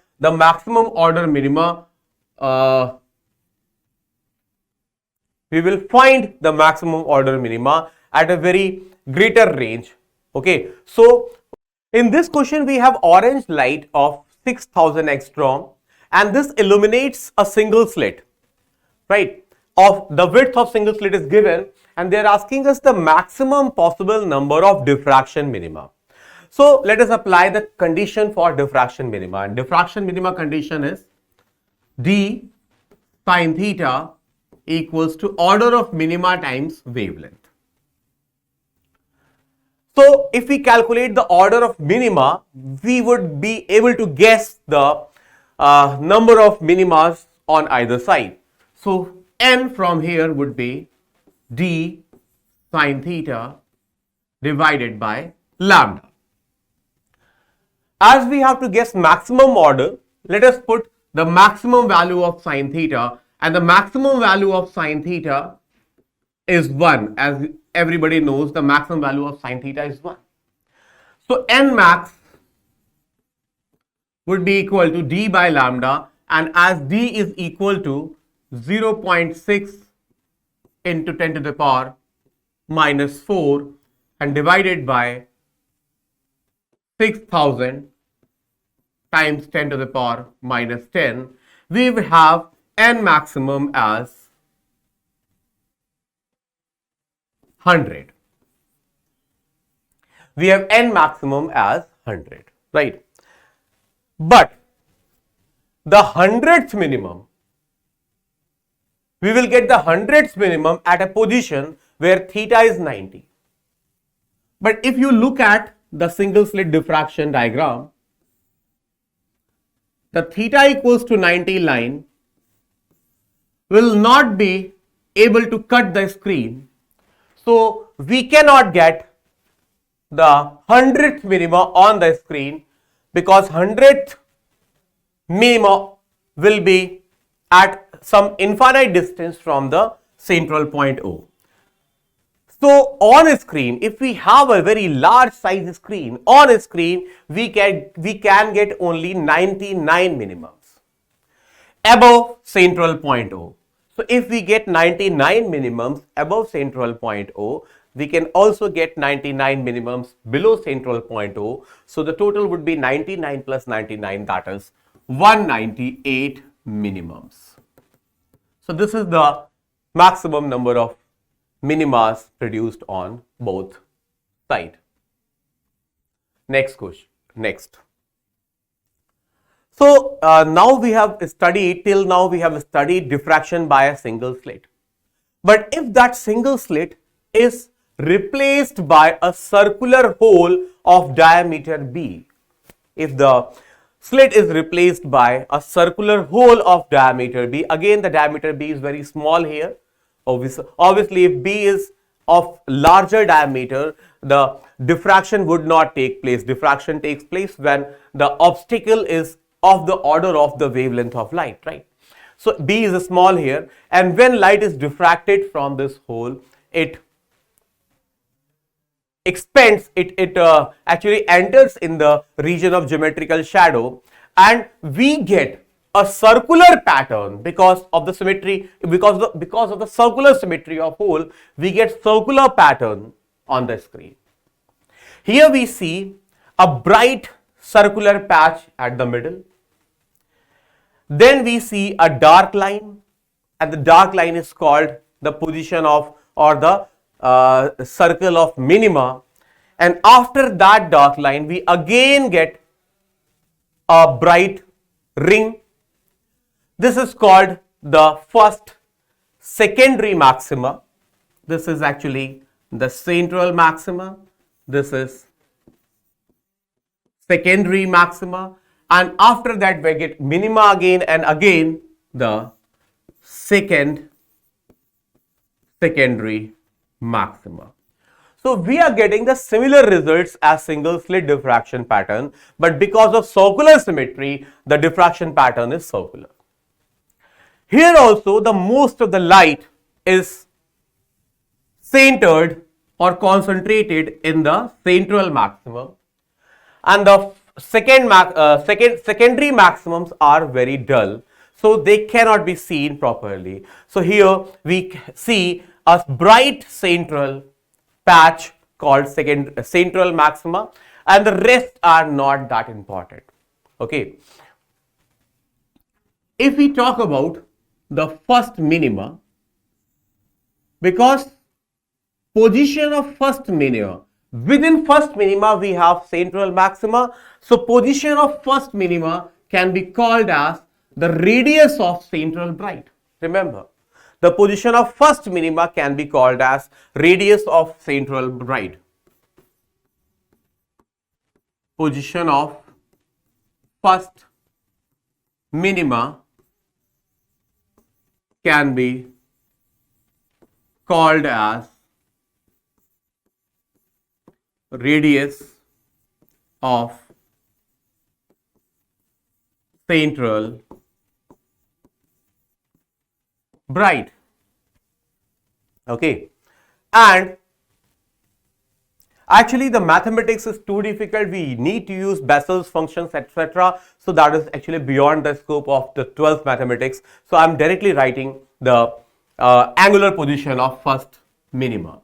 If theta 1 is the angular position of first minima, the theta 1, or you can say the B sine theta 1, is actually given by 1.22 lambda. Remember this. The first minimum angular position is given by theta 1, and B sine theta 1 is given by 1.22 lambda.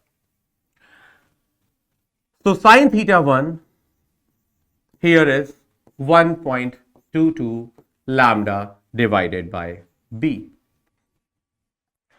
As B is larger than, very larger than the wavelength of light, we have this theta very small, and if theta very small, we can also call it theta 1 or tan theta 1, right? And tan theta 1 would be equal to the radius divided by this length. And you know this is actually the focal length of the converging lens used after the hole. So we have this distance as d, or simply the focal length of the converging lens. So we have f here, and that is why the radius is given by the radius of first central bright, I must say the central bright,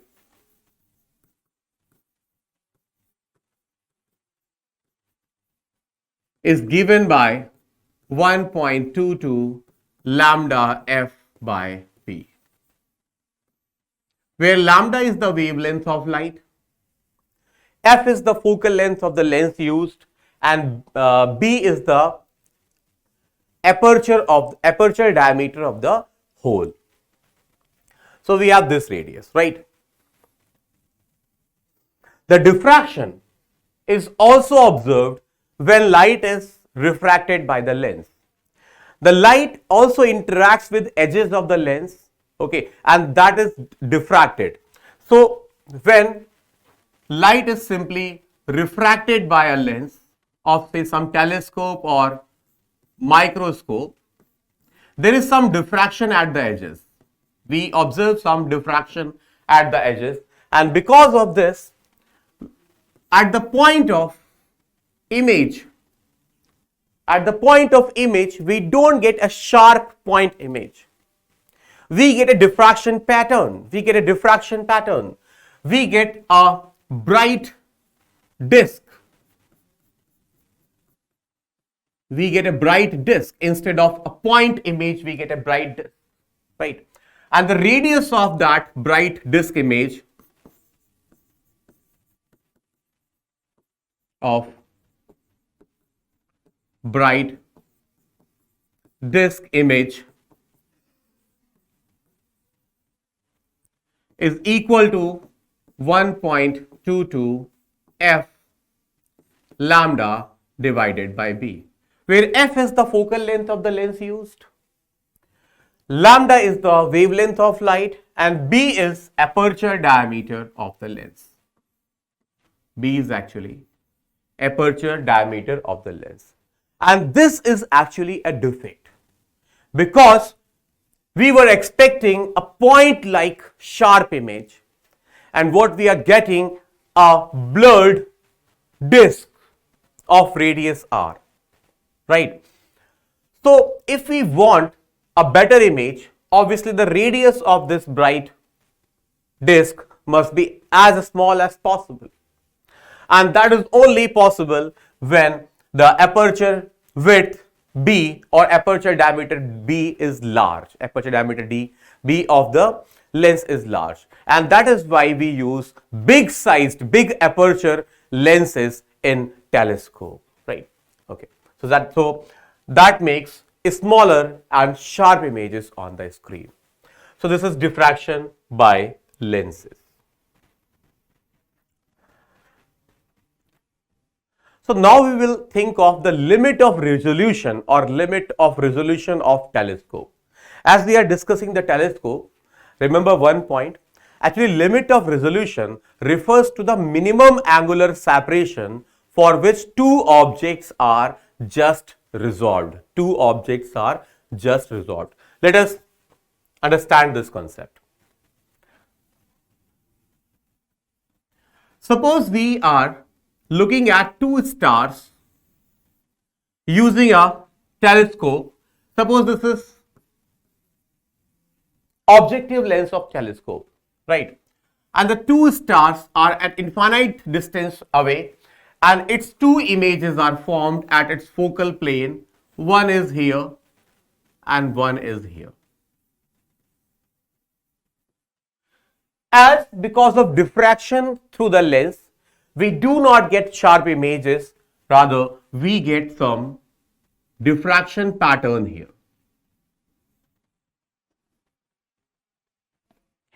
If these two images are far from each other, means the diffraction patterns are far from each other, obviously they are recognizable, they are distinguished, we say they are well resolved. But if they overlap, the confusion starts. According to a very famous Rayleigh criteria, we say they are just resolved if the central maxima of one image falls on the first minima of other image, like this.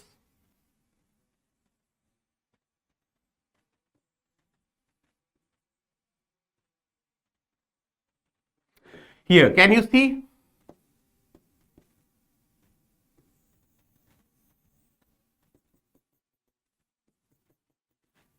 These are the diffraction pattern of two images, and central maxima of one is exactly at the position of the first minimum of other, and at the first minimum of this pattern we have central maximum of other.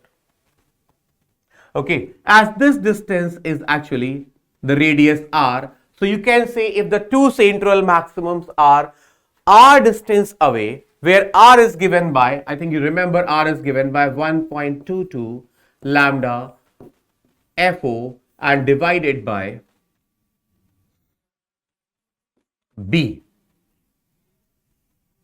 So if the central maximums are this distance away, they are just resolved. Okay, and at this position,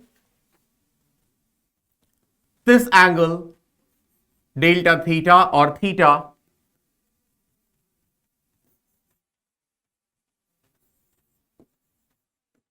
It is actually the minimum angle at which we can say the two images are just resolved. At bigger angle, they are well resolved. At a smaller angle, they will not be resolved. But at this angle, they are just resolved. Okay, and that is what Rayleigh criteria is. We have Rayleigh criteria, and in this Rayleigh criteria, we have the two objects. The two objects are said to be just resolved. The two objects are said to be just resolved when the central diffraction maxima of one coincides with the first diffraction minima of the other object. Okay, this is the Rayleigh criteria, right? And let us understand the S minimum. The S minimum means the distance between the two images on the screen. So the distance between two images is actually F delta minimum. As I just told you, it is 1.22 lambda by D times F. Here the D is actually the diameter of the lens. We are taking this D as B, so let's write as B, and this is the minimum distance between the images such that they are just resolved. So this is called the limit of resolution of the telescope, limit of resolution of the telescope, and reciprocal of limit of resolution is called resolving power. So actually the resolving power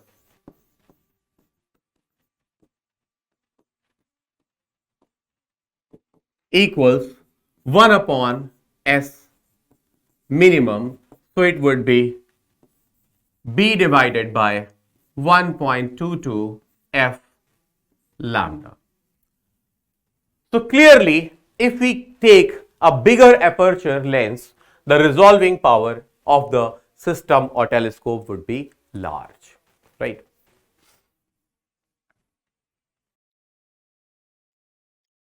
Let us now understand the resolving power and limit of resolution for our microscope, because the working of microscope and telescope are a little different. So these two features, the resolving power and the limit of resolution, are two different for the two. So the resolving power refers to the ability of a microscope to resolve, to distinguish the smallest features of some object or sample, right? So actually if S minimum is the minimum separation between two just resolved features on the object, on the surface of the object, then S minimum is called the limit of resolution. So remember, if S minimum is the minimum separation on the object whose images are just resolved, then S minimum is called the limit of resolution. Remember, in case of telescope, we have called the theta minimum as limit of resolution, but here we are saying some separation as limit of resolution. So in telescope, the limit of resolution would be in radians, but in microscope, the limit of resolution is in meters or in micrometers or in millimeters, right? And 1 upon S minimum means reciprocal of the minimum separation is called the resolving power of microscope. So let us understand this a little. Suppose this is objective lens of a microscope, a focal length FO, and here we have two objects. Here we have two objects which are just resolved on the image plane. So this distance is actually S minimum, and S minimum is the limit of resolution. Okay. If they are just resolved, this angle should be theta minimum. This angle too is theta minimum. And I think you remember the theta minimum is given by 1.22 the wavelength upon the diameter, the aperture diameter of the lens. As they are just resolved, the two images must form on the screen such that at the place of central maxima of first image, we have minima of other, and at the place of maxima of other, we have minima of first. So according to Rayleigh criteria, it is just resolved. And remember, here the distance between object is limit of resolution. Okay. So as the object in case of a microscope are placed very close to focal length of objective, not too far from objective, they are very close to focal length of objective. We can take this distance approximately as FO, right, and this S minimum would be simply theta minimum times FO. Okay, so let me write it as S minimum as FO times theta minimum. So it becomes 1.22 lambda FO divided by B, right? If we join these two and call this angle as beta, you can see if aperture diameter is B, this would be B by 2, and as this is FO, the tan beta can be written as B by 2 FO. B by 2 FO, and from that relation, you can write B by FO as 2 tan beta. B by FO as 2 tan beta, and this becomes 1.22 lambda divided by 2 tan beta. So this is the minimum separation between two just resolved objects, I must say. Okay, in case of microscope, we say limit of resolution as minimum separation between just resolved objects. Okay. Okay, so now as this is the answer, but if you place some medium of refractive index, say n, between object and the objective lens, we have some medium of refractive index n. We have this n here in formula, and it becomes n tan beta. Remember one fact, that n tan beta is called the numerical aperture of the lens, and it is usually written on the lens or on the box of the lens. So it is numerical aperture, and S minimum becomes 1.22 lambda by twice of numerical aperture. So remember, numerical aperture is n tan beta, and in many questions you will be given directly numerical aperture. And remember, 1 by S minimum is actually the resolving power of microscope. So as resolving power,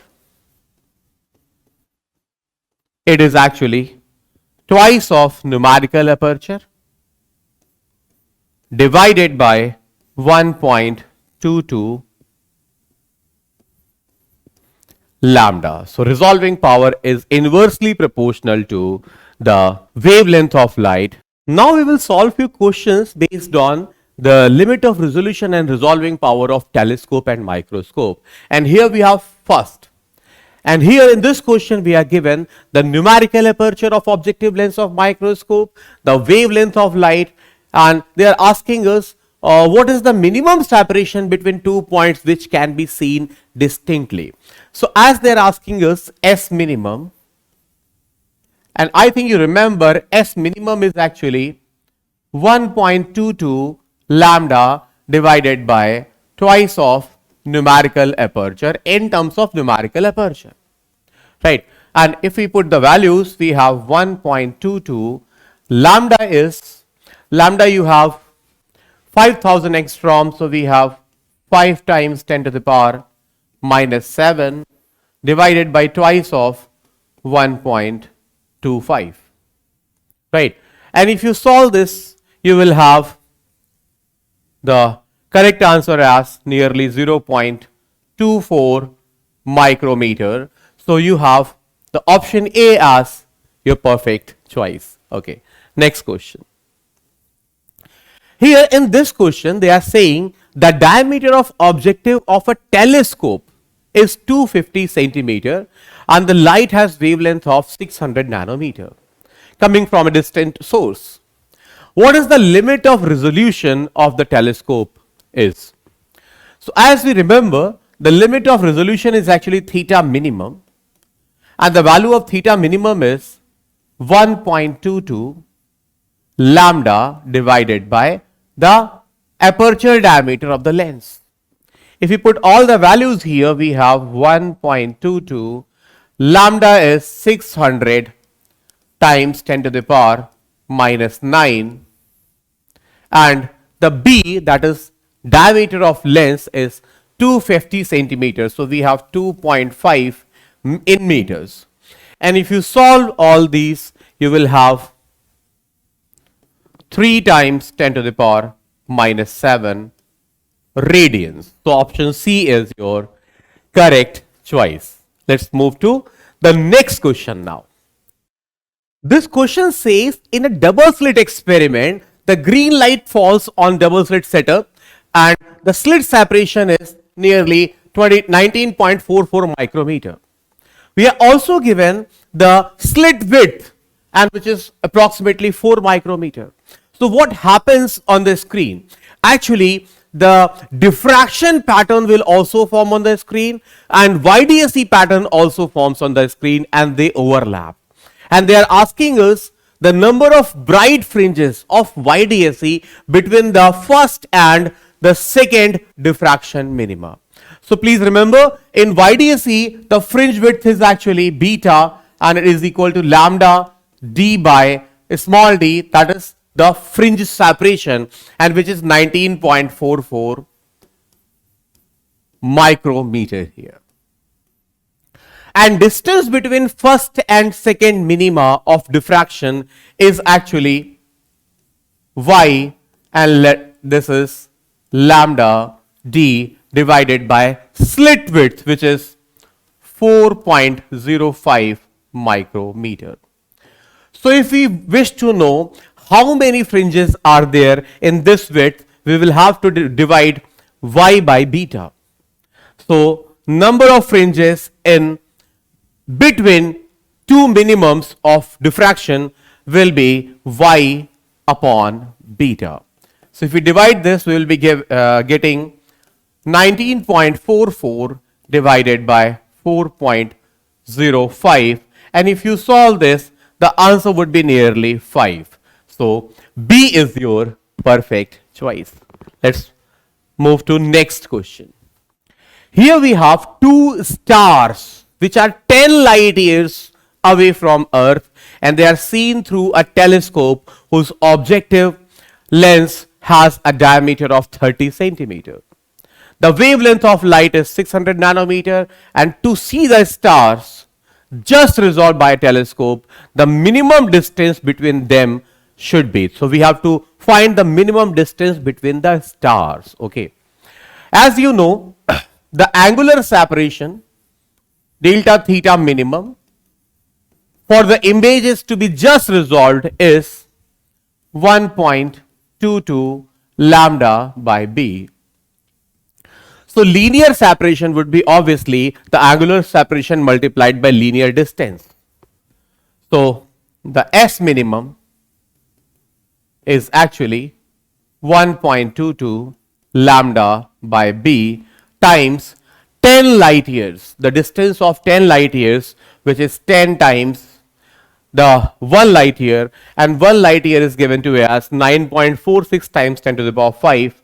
So we have 9.46 times 10 to the power 15, I must say.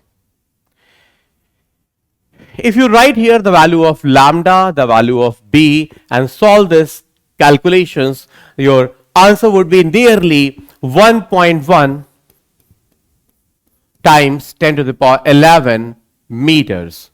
So our best choice is nearly 10 to the power 8 kilometer, and that is A is the perfect choice.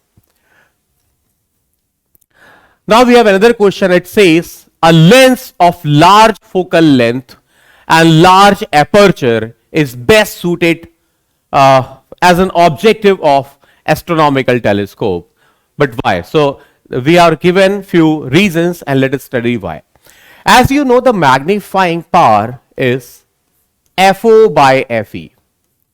So obviously we need a large focal length objective because with that the magnifying power is large. And let us now see what is the theta minimum.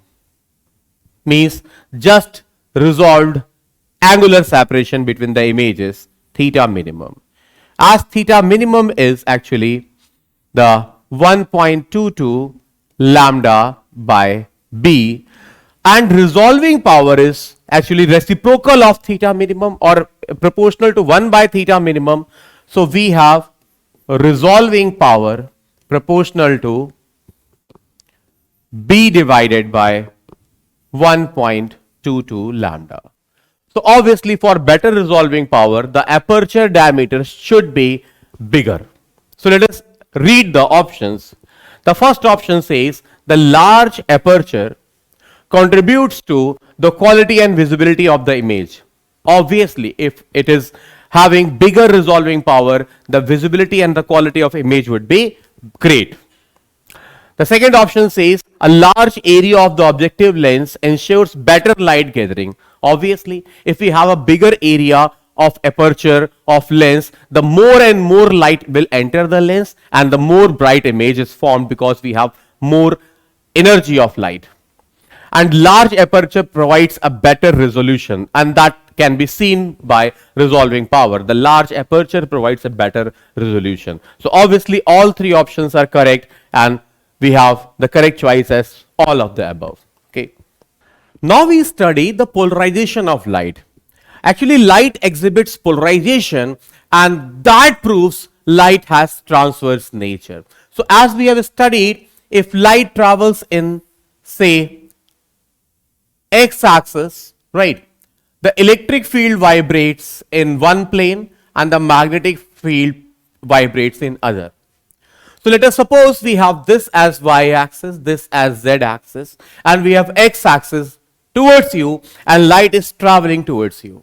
If the light is traveling towards you, the light beam contains thousands or billions number of waves in it. So if the electric field associated with some waves is vibrating in z-axis, with some waves, the electric field may also vibrate in y direction. With some waves, the electric field vibrates in this direction, and with some waves, the electric field vibrates in this direction. So as the beam contains large number of waves, right, traveling in x direction, in YZ plane, we have electric field vibrations distributed almost in every direction. Almost in every direction, and this type of light is called unpolarized light. Another way of showing the same is this. Say light is traveling in x direction, so this is direction of propagation of light. Say this is z direction, so we have vibrations along z directions, and vibrations along y directions are being shown by dots. So as electric field is vibrating in z axis also, as electric field is vibrating in y direction also, this is called unpolarized light. Okay. We also have electric field oscillating in these directions, but we can take components of these electric field in z and y directions. So effectively we can say we have electric field vibrations in z directions and y directions, two directions, right? And if the electric field in z direction and y direction is almost same, we say light is unpolarized, right? So there are two ways of showing unpolarized light. We usually follow this pattern of showing unpolarized light. The unpolarized light, if we see unpolarized light and if we see a polarized light, for eyes there is no difference at all. We cannot distinguish between polarized and unpolarized light, remember. But in some scientific applications, we need polarized light. So let us first understand what is polarized light. if we have a light beam and every wave in it has its electric field vibrating in a single plane, that is called polarized light. So here we see a light is traveling in x direction, and say a light beam which is traveling in x direction, every wave in this light beam has its electric field vibrating only in y direction. Then we say this is a polarized light and it is polarized in xy plane. We do not have any component of electric field in z direction. Then this is polarized light. If we have no electric field component in y direction, if we have all electric field component vibrating in z direction and those vibrations are shown by these dots, we say this light is also polarized, okay, and this is polarized in xz plane, not in y. So these are the two methods of showing polarized light. In polarized light, we have electric field vibrating only a single plane, and that is the meaning of polarized light. Okay, this shows the light is polarized in vertical plane or xy plane, and this shows the light is polarized in horizontal plane, that is xz plane, and in both cases we have light traveling in x direction. So this is the way or method of showing polarized light on paper. In many scientific applications, we need polarized light, and in nature we only get unpolarized light. From sun we get unpolarized light, and our eyes have no way to distinguish, no method to distinguish between unpolarized light and polarized light. But when we require polarized light, we convert the unpolarized light into a polarized light, and the methods are called method of polarization. We have two important methods of polarization, and first is polarization by polaroids. Polarization by polaroids. So we have some disc type structures, and these are made of some specific crystals, right? And these are called polaroids. And when light passes through polaroid, when an unpolarized light passes through polaroids, its one component of electric field is being absorbed, and only one component gets transmitted, and we say the light is polarized now. So as you can see, here we have a polaroid, right? In polaroid, inside polaroid, we have the alignment of organic chains in it, and we have an axis specified in each polaroid. And when we pass an unpolarized light, or ordinary light I must say, through this polaroid, we have its pass axis. In every polaroid we have pass axis, and what we observe when we send unpolarized light through polaroid, the electric field vectors parallel to pass axis gets transmitted, and electric field vectors perpendicular to pass axis are absorbed by the polaroids, and this is one method of polarization. Okay, what happens here? Here actually there are some conducting chains of organic elements, and when these interact with the lights, one component of light vector is absorbed in it in vibrating the electrons of the polaroids, and one component is completely unabsorbed, so it gets transmitted. Okay, just remember one thing, that the light or the electric field component parallel to pass axis will get transmitted, and the electric field component perpendicular to pass axis will be absorbed in it. Okay. Always remember one point, if we have unpolarized light incident on a polarizer, before polarization, we have two components of electric field, one in vertical direction and one in horizontal direction. So if we have net intensity of incident light as I naught, right, its vertical component is say E, and horizontal component is also say E. So the net electric field here would be E root 2. But when light is transferred here, when light is transmitted here, only one component remains and other component is absorbed. So here we have electric field amplitude as only E. And as intensity is proportional to a square of the amplitude of wave, right? As the amplitude is reduced by 1 by root 2 times, intensity reduces by 1 by 2. So here if we have intensity I naught, after crossing the Polaroid, we have intensity equal to I naught by 2 only. So after an unpolarized light crosses a Polaroid, its intensity reduces to half and light is completely polarized. Okay, remember this point. Suppose here we have a polarizer and here an unpolarized light is incident. Initially we have intensity I naught. Initially we have intensity I naught, right? And when it crosses the polarizer, say this is the pass axis, then we only have electric field component along pass axis in transmitted light and intensity is reduced to I naught by 2. So the new intensity is I1 and it is equal to I naught by 2.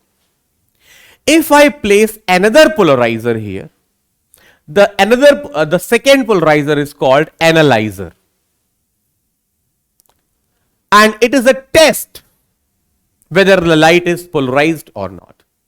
Okay, let me tell you how.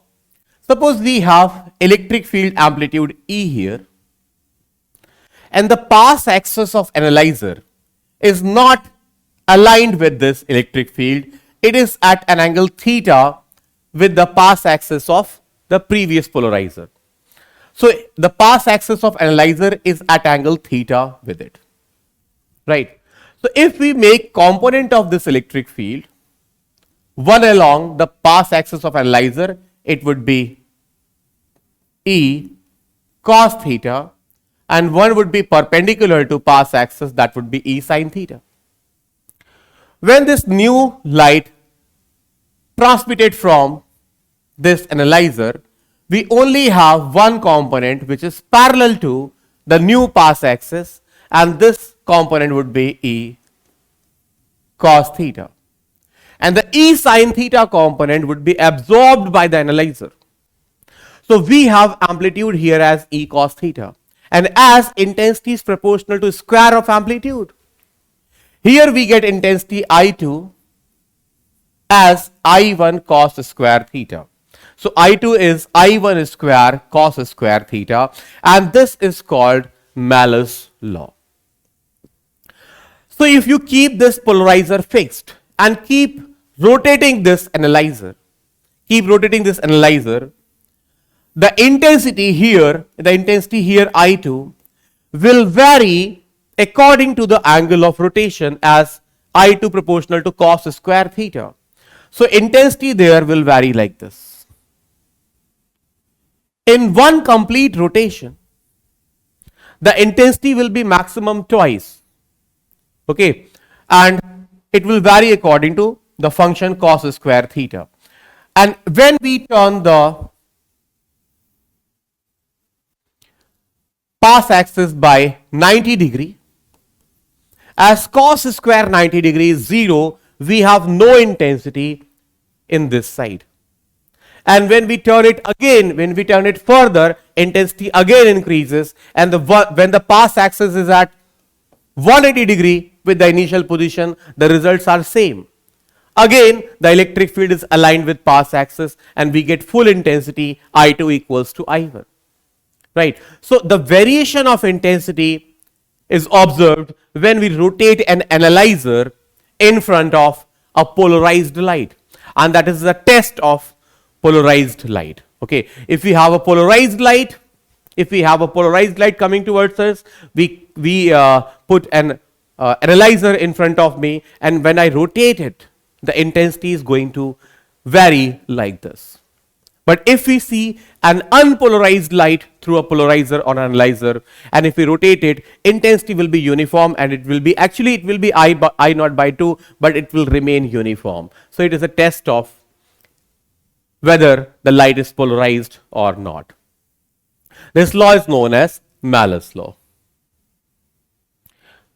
We have another method of polarization, and it is very amazing. And what we observe, that when a completely unpolarized light is incident on the boundary of two mediums, let's say one medium is mu1 and other medium is mu2, right? And the light is incident on the boundary of the medium. Let's say this is screened as plane of incidence, and let us assume the electric field vectors are oscillating in two directions, one in the plane of incidence and one perpendicular to the plane of incidence. Then what we observe? This light ray splits into two parts. The one part is refracted here at an angle r, let's say angle of incidence is I, and one part of light is reflected back at an angle of incidence equal to angle of incidence I. Okay. These two parts, if observed, are partially polarized, right? So we have less number of vibrations in refracted ray perpendicular to plane of incidence, and we have less number of vibrations in the direction of or in the plane of incidence in reflected ray. So both are partially polarized. These vibrations are missing here and these vibrations are missing here. So these two are partially polarized. But Brewster was a scientist, and he observed that if we vary angle of incidence, if we vary this angle of incidence such that if the reflected ray and refracted ray become perpendicular to each other, reflected ray and refracted ray become perpendicular to each other. If this happens, the reflected ray is completely polarized. The reflected ray is perfectly polarized, and the vibrations of electric field is in only the plane perpendicular to the plane of incidence. Remember this, the vibrations of electric field in perfectly polarized reflected ray will be perpendicular to the plane of incidence. This is the plane of incidence, and these vibrations which are perpendicular to plane of incidence are reflected only when the reflected light and refracted light are perfectly normal to each other. So if I assume this angle of incidence as I, let us understand this in the new diagram. Let us think the angle of incidence as theta. So angle of reflection will also be theta, and let us say this angle.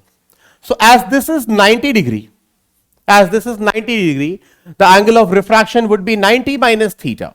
And if we apply the Slab's law here, we can write mu1 sine theta equals mu2 sine 90 minus theta, which becomes cos theta. You bring cos theta on the left, you have tan theta. This theta is actually called IB or Brewster angle. The angle of incidence at which the reflected ray and refracted ray are perpendicular to each other, this angle is also called IB, that is Brewster angle, in the name of the scientist who discovered it. And this becomes mu2 by mu1, or if we have air above and some medium of refractive index mu below, the tan IB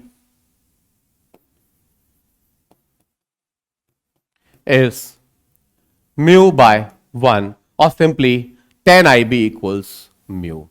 So remember this amazing result, that if light is incident at this angle, the reflected ray and refracted ray are automatically perpendicular to each other, and in this case the reflected ray is completely polarized and the vibrations of electric field are perpendicular to the plane of incidence. And notice one more thing, the refracted ray can never be perfectly polarized. Always remember that the refracted ray can never be perfectly polarized, it will be partially polarized always. Now let us solve few problems based on polarization. Here in this first problem we have unpolarized light beam and is incident on the polarizer, and the initial intensity is measured as 100 lumens. And now if the polarizer angle or the angle of analyzer is turned by 30 degree, what is the net or intensity of the emergent light? Okay, as we know, if we turn the angle of analyzer by 30 degree, the new intensity I2 equals the old intensity I1 times cos square theta. Theta is the angle turned. So as I1 is 100 lumen and cos square theta as cos 30 is root 3 by 2, we have cos square theta as 3 by 4. So it is equal to 75 lumen. So the correct answer is 75. Next question. Here in this question they say a polarizer analyzer setup is adjusted such that intensity of light coming out of the analyzer is just 10%. Okay, 10%. So if it is less than the original intensity, it means the angle of polarizer is already turned by some angle, and let us assume that angle is theta. So I must write Malus law, and that says I2 is I1 times cos square theta. As I2 is only 10% of I1, I should write I2 as 1 by 10 of I1 cos square theta. So we have cos square theta equals 1 by 10 or cos theta as 1 by root 10. If from here you calculate the value of theta, you find theta nearly as 71.6 degrees. 71.6 degrees. It means the pass axis of analyzer is shifted or turned by this much angle with respect to the pass axis of polarizer. And do you remember, if we turn pass axis of analyzer by 90 degrees, the net intensity is 0. So as it is already turned by 71.6 degrees, we have to turn the angle of analyzer by another 18.4 degrees, then it would be perpendicular. The pass axis of analyzer would be perpendicular to polarizer, and there will be no light emergent from the setup. So D is your perfect choice. Next question.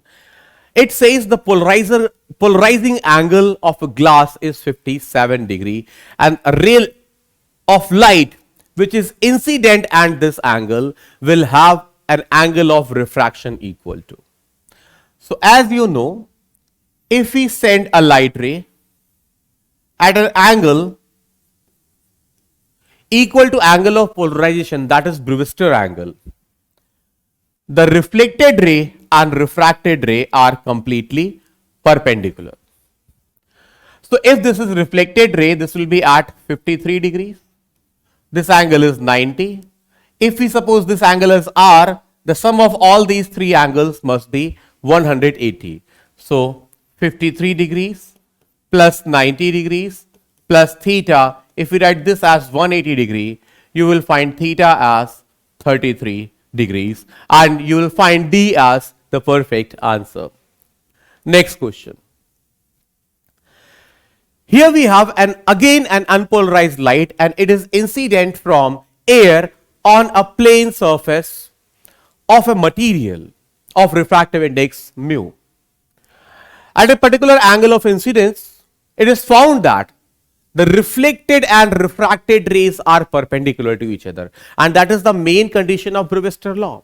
If reflected and refracted rays are perpendicular to each other, you already know that reflected ray will be completely polarized. So one of A and B must be true. The reflected ray is polarized.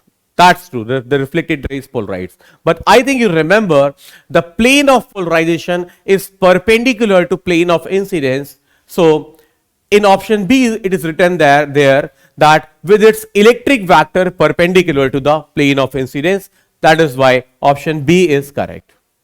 And if we try to check C and D, we know that if refractive index is mu, the tan of angle of incidence is given by mu, and with this information, none of these two can be correct, obviously. So option B is the right choice. Let's move over to the next question. Here they say the Brewster angle IB for an interface should be. I think you know, remember the angle IB, then tan IB is mu, and mu for any material is in the range of 1 to infinity. The refractive index cannot be less than 1, and the refractive index cannot be more than infinity. So mu has range between 1 to infinity. So we have tan IB also in that range from 1 to infinity. If tan IB is 1, we have IB as 45 degree. So IB should be more than 45 degree. And if tan IB is infinity, we have IB as 90 degree. So we see IB should be between 45 degree and 90 degrees if light ray is incident in some medium of refractive index mu from air. So D is your correct choice. Let's move over to next problem. Okay. Here in this problem, the question says the beam of a plane polarized light of large cross-sectional area and uniform intensity. So we have a plane polarized light of intensity 3.5 watt per meter square. And this is incident normally on a polarizer and whose area is 3 times 10 to the power minus 4. So the power that is gained, or the energy per second gained by polarizer, is actually this multiplied by this. As you know, the power is intensity times area. So we have power as 9.9 times 10 to the power minus 4 watts. So this is the energy that is falling on polarizer per second, right? As the analyzer of the polarizer analyzer system is revolving. As you know, the intensity that comes out of analyzer is original intensity I1 times cos square phi, where phi is the angle of turn of analyzer. As it is constantly turning, we will have to see what is average intensity that we are getting outside, and average intensity I2 average would be I1 times, because I1 is constant, and average of cos square phi, and average of cos square phi is 1 by 2, because you know the square of any sinusoid is, average of square of any sinusoid is 1 by 2. Okay, so we have average intensity as I1 by 2. So average power that we get outside the setup is actually half of this. So average power is 9.9 divided by 2 times 10 to the power minus 4. But what we need is total energy that we gain in one revolution. So we will have to multiply this power with time of one revolution, and time of one revolution is actually, so total energy is average power 9.9 by 2 times 10 to the power minus 4, and time period of one revolution is actually 2 pi divided by angular frequency, which is given to us as 31.4. So put 31.4 here and solve all this, and you will get the A as perfect answer. So that was the question, and let us move for the next one. Here we have a light, an unpolarized light incident on this liquid at some angle I. Then it goes into the liquid at some angle, say this, and it is incident again on liquid glass boundary. The glass has refractive index 1.5, and let us say liquid has refractive index mu. If this light is incident at Brewster angle IB, the reflected light will be polarized. But as according to question, we don't have to get polarized light. This polarized light should not come outside in air. Okay, and that is why if it is not to come outside air, this angle, which is all, if you see the geometry, this is IB, so this is IB. So this angle IB should be more than critical angle for this pair of media. So the main condition is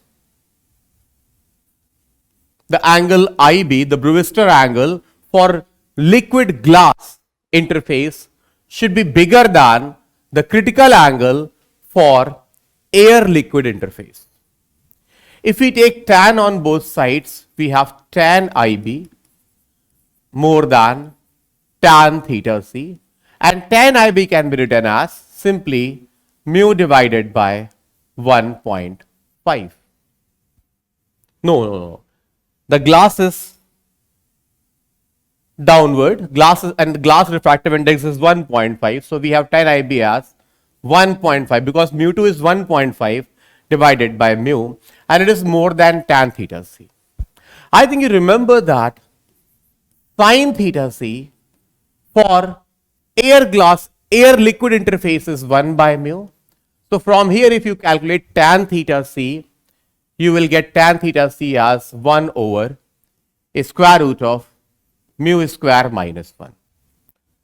Let us square these equation and cross multiply. We have 1.5 square as 2.25 times mu square minus 2.25, and this should be more than mu square. Just bring mu square on the left, you will have 1.25 mu square 1.25 mu square should be more than 2.25. So we have mu square should be more than 225 by 125, that is 9 by 5, and this implies mu should be more than 3 by root 5. So the minimum value of mu is 3 by root 5, and if you check the options, yes, option A is your correct choice. So students, this was all about the wave optics, the refraction, the interference of light, the Huygens theory, the polarization and diffraction. I think you have enjoyed this. You have learned a lot in this session. I've covered each and every theory approximately in full detail, right? And if you understand this, this will be helpful in every examination, including the term 2 for 12th class students. Okay. So that's all for today. I thank you so much.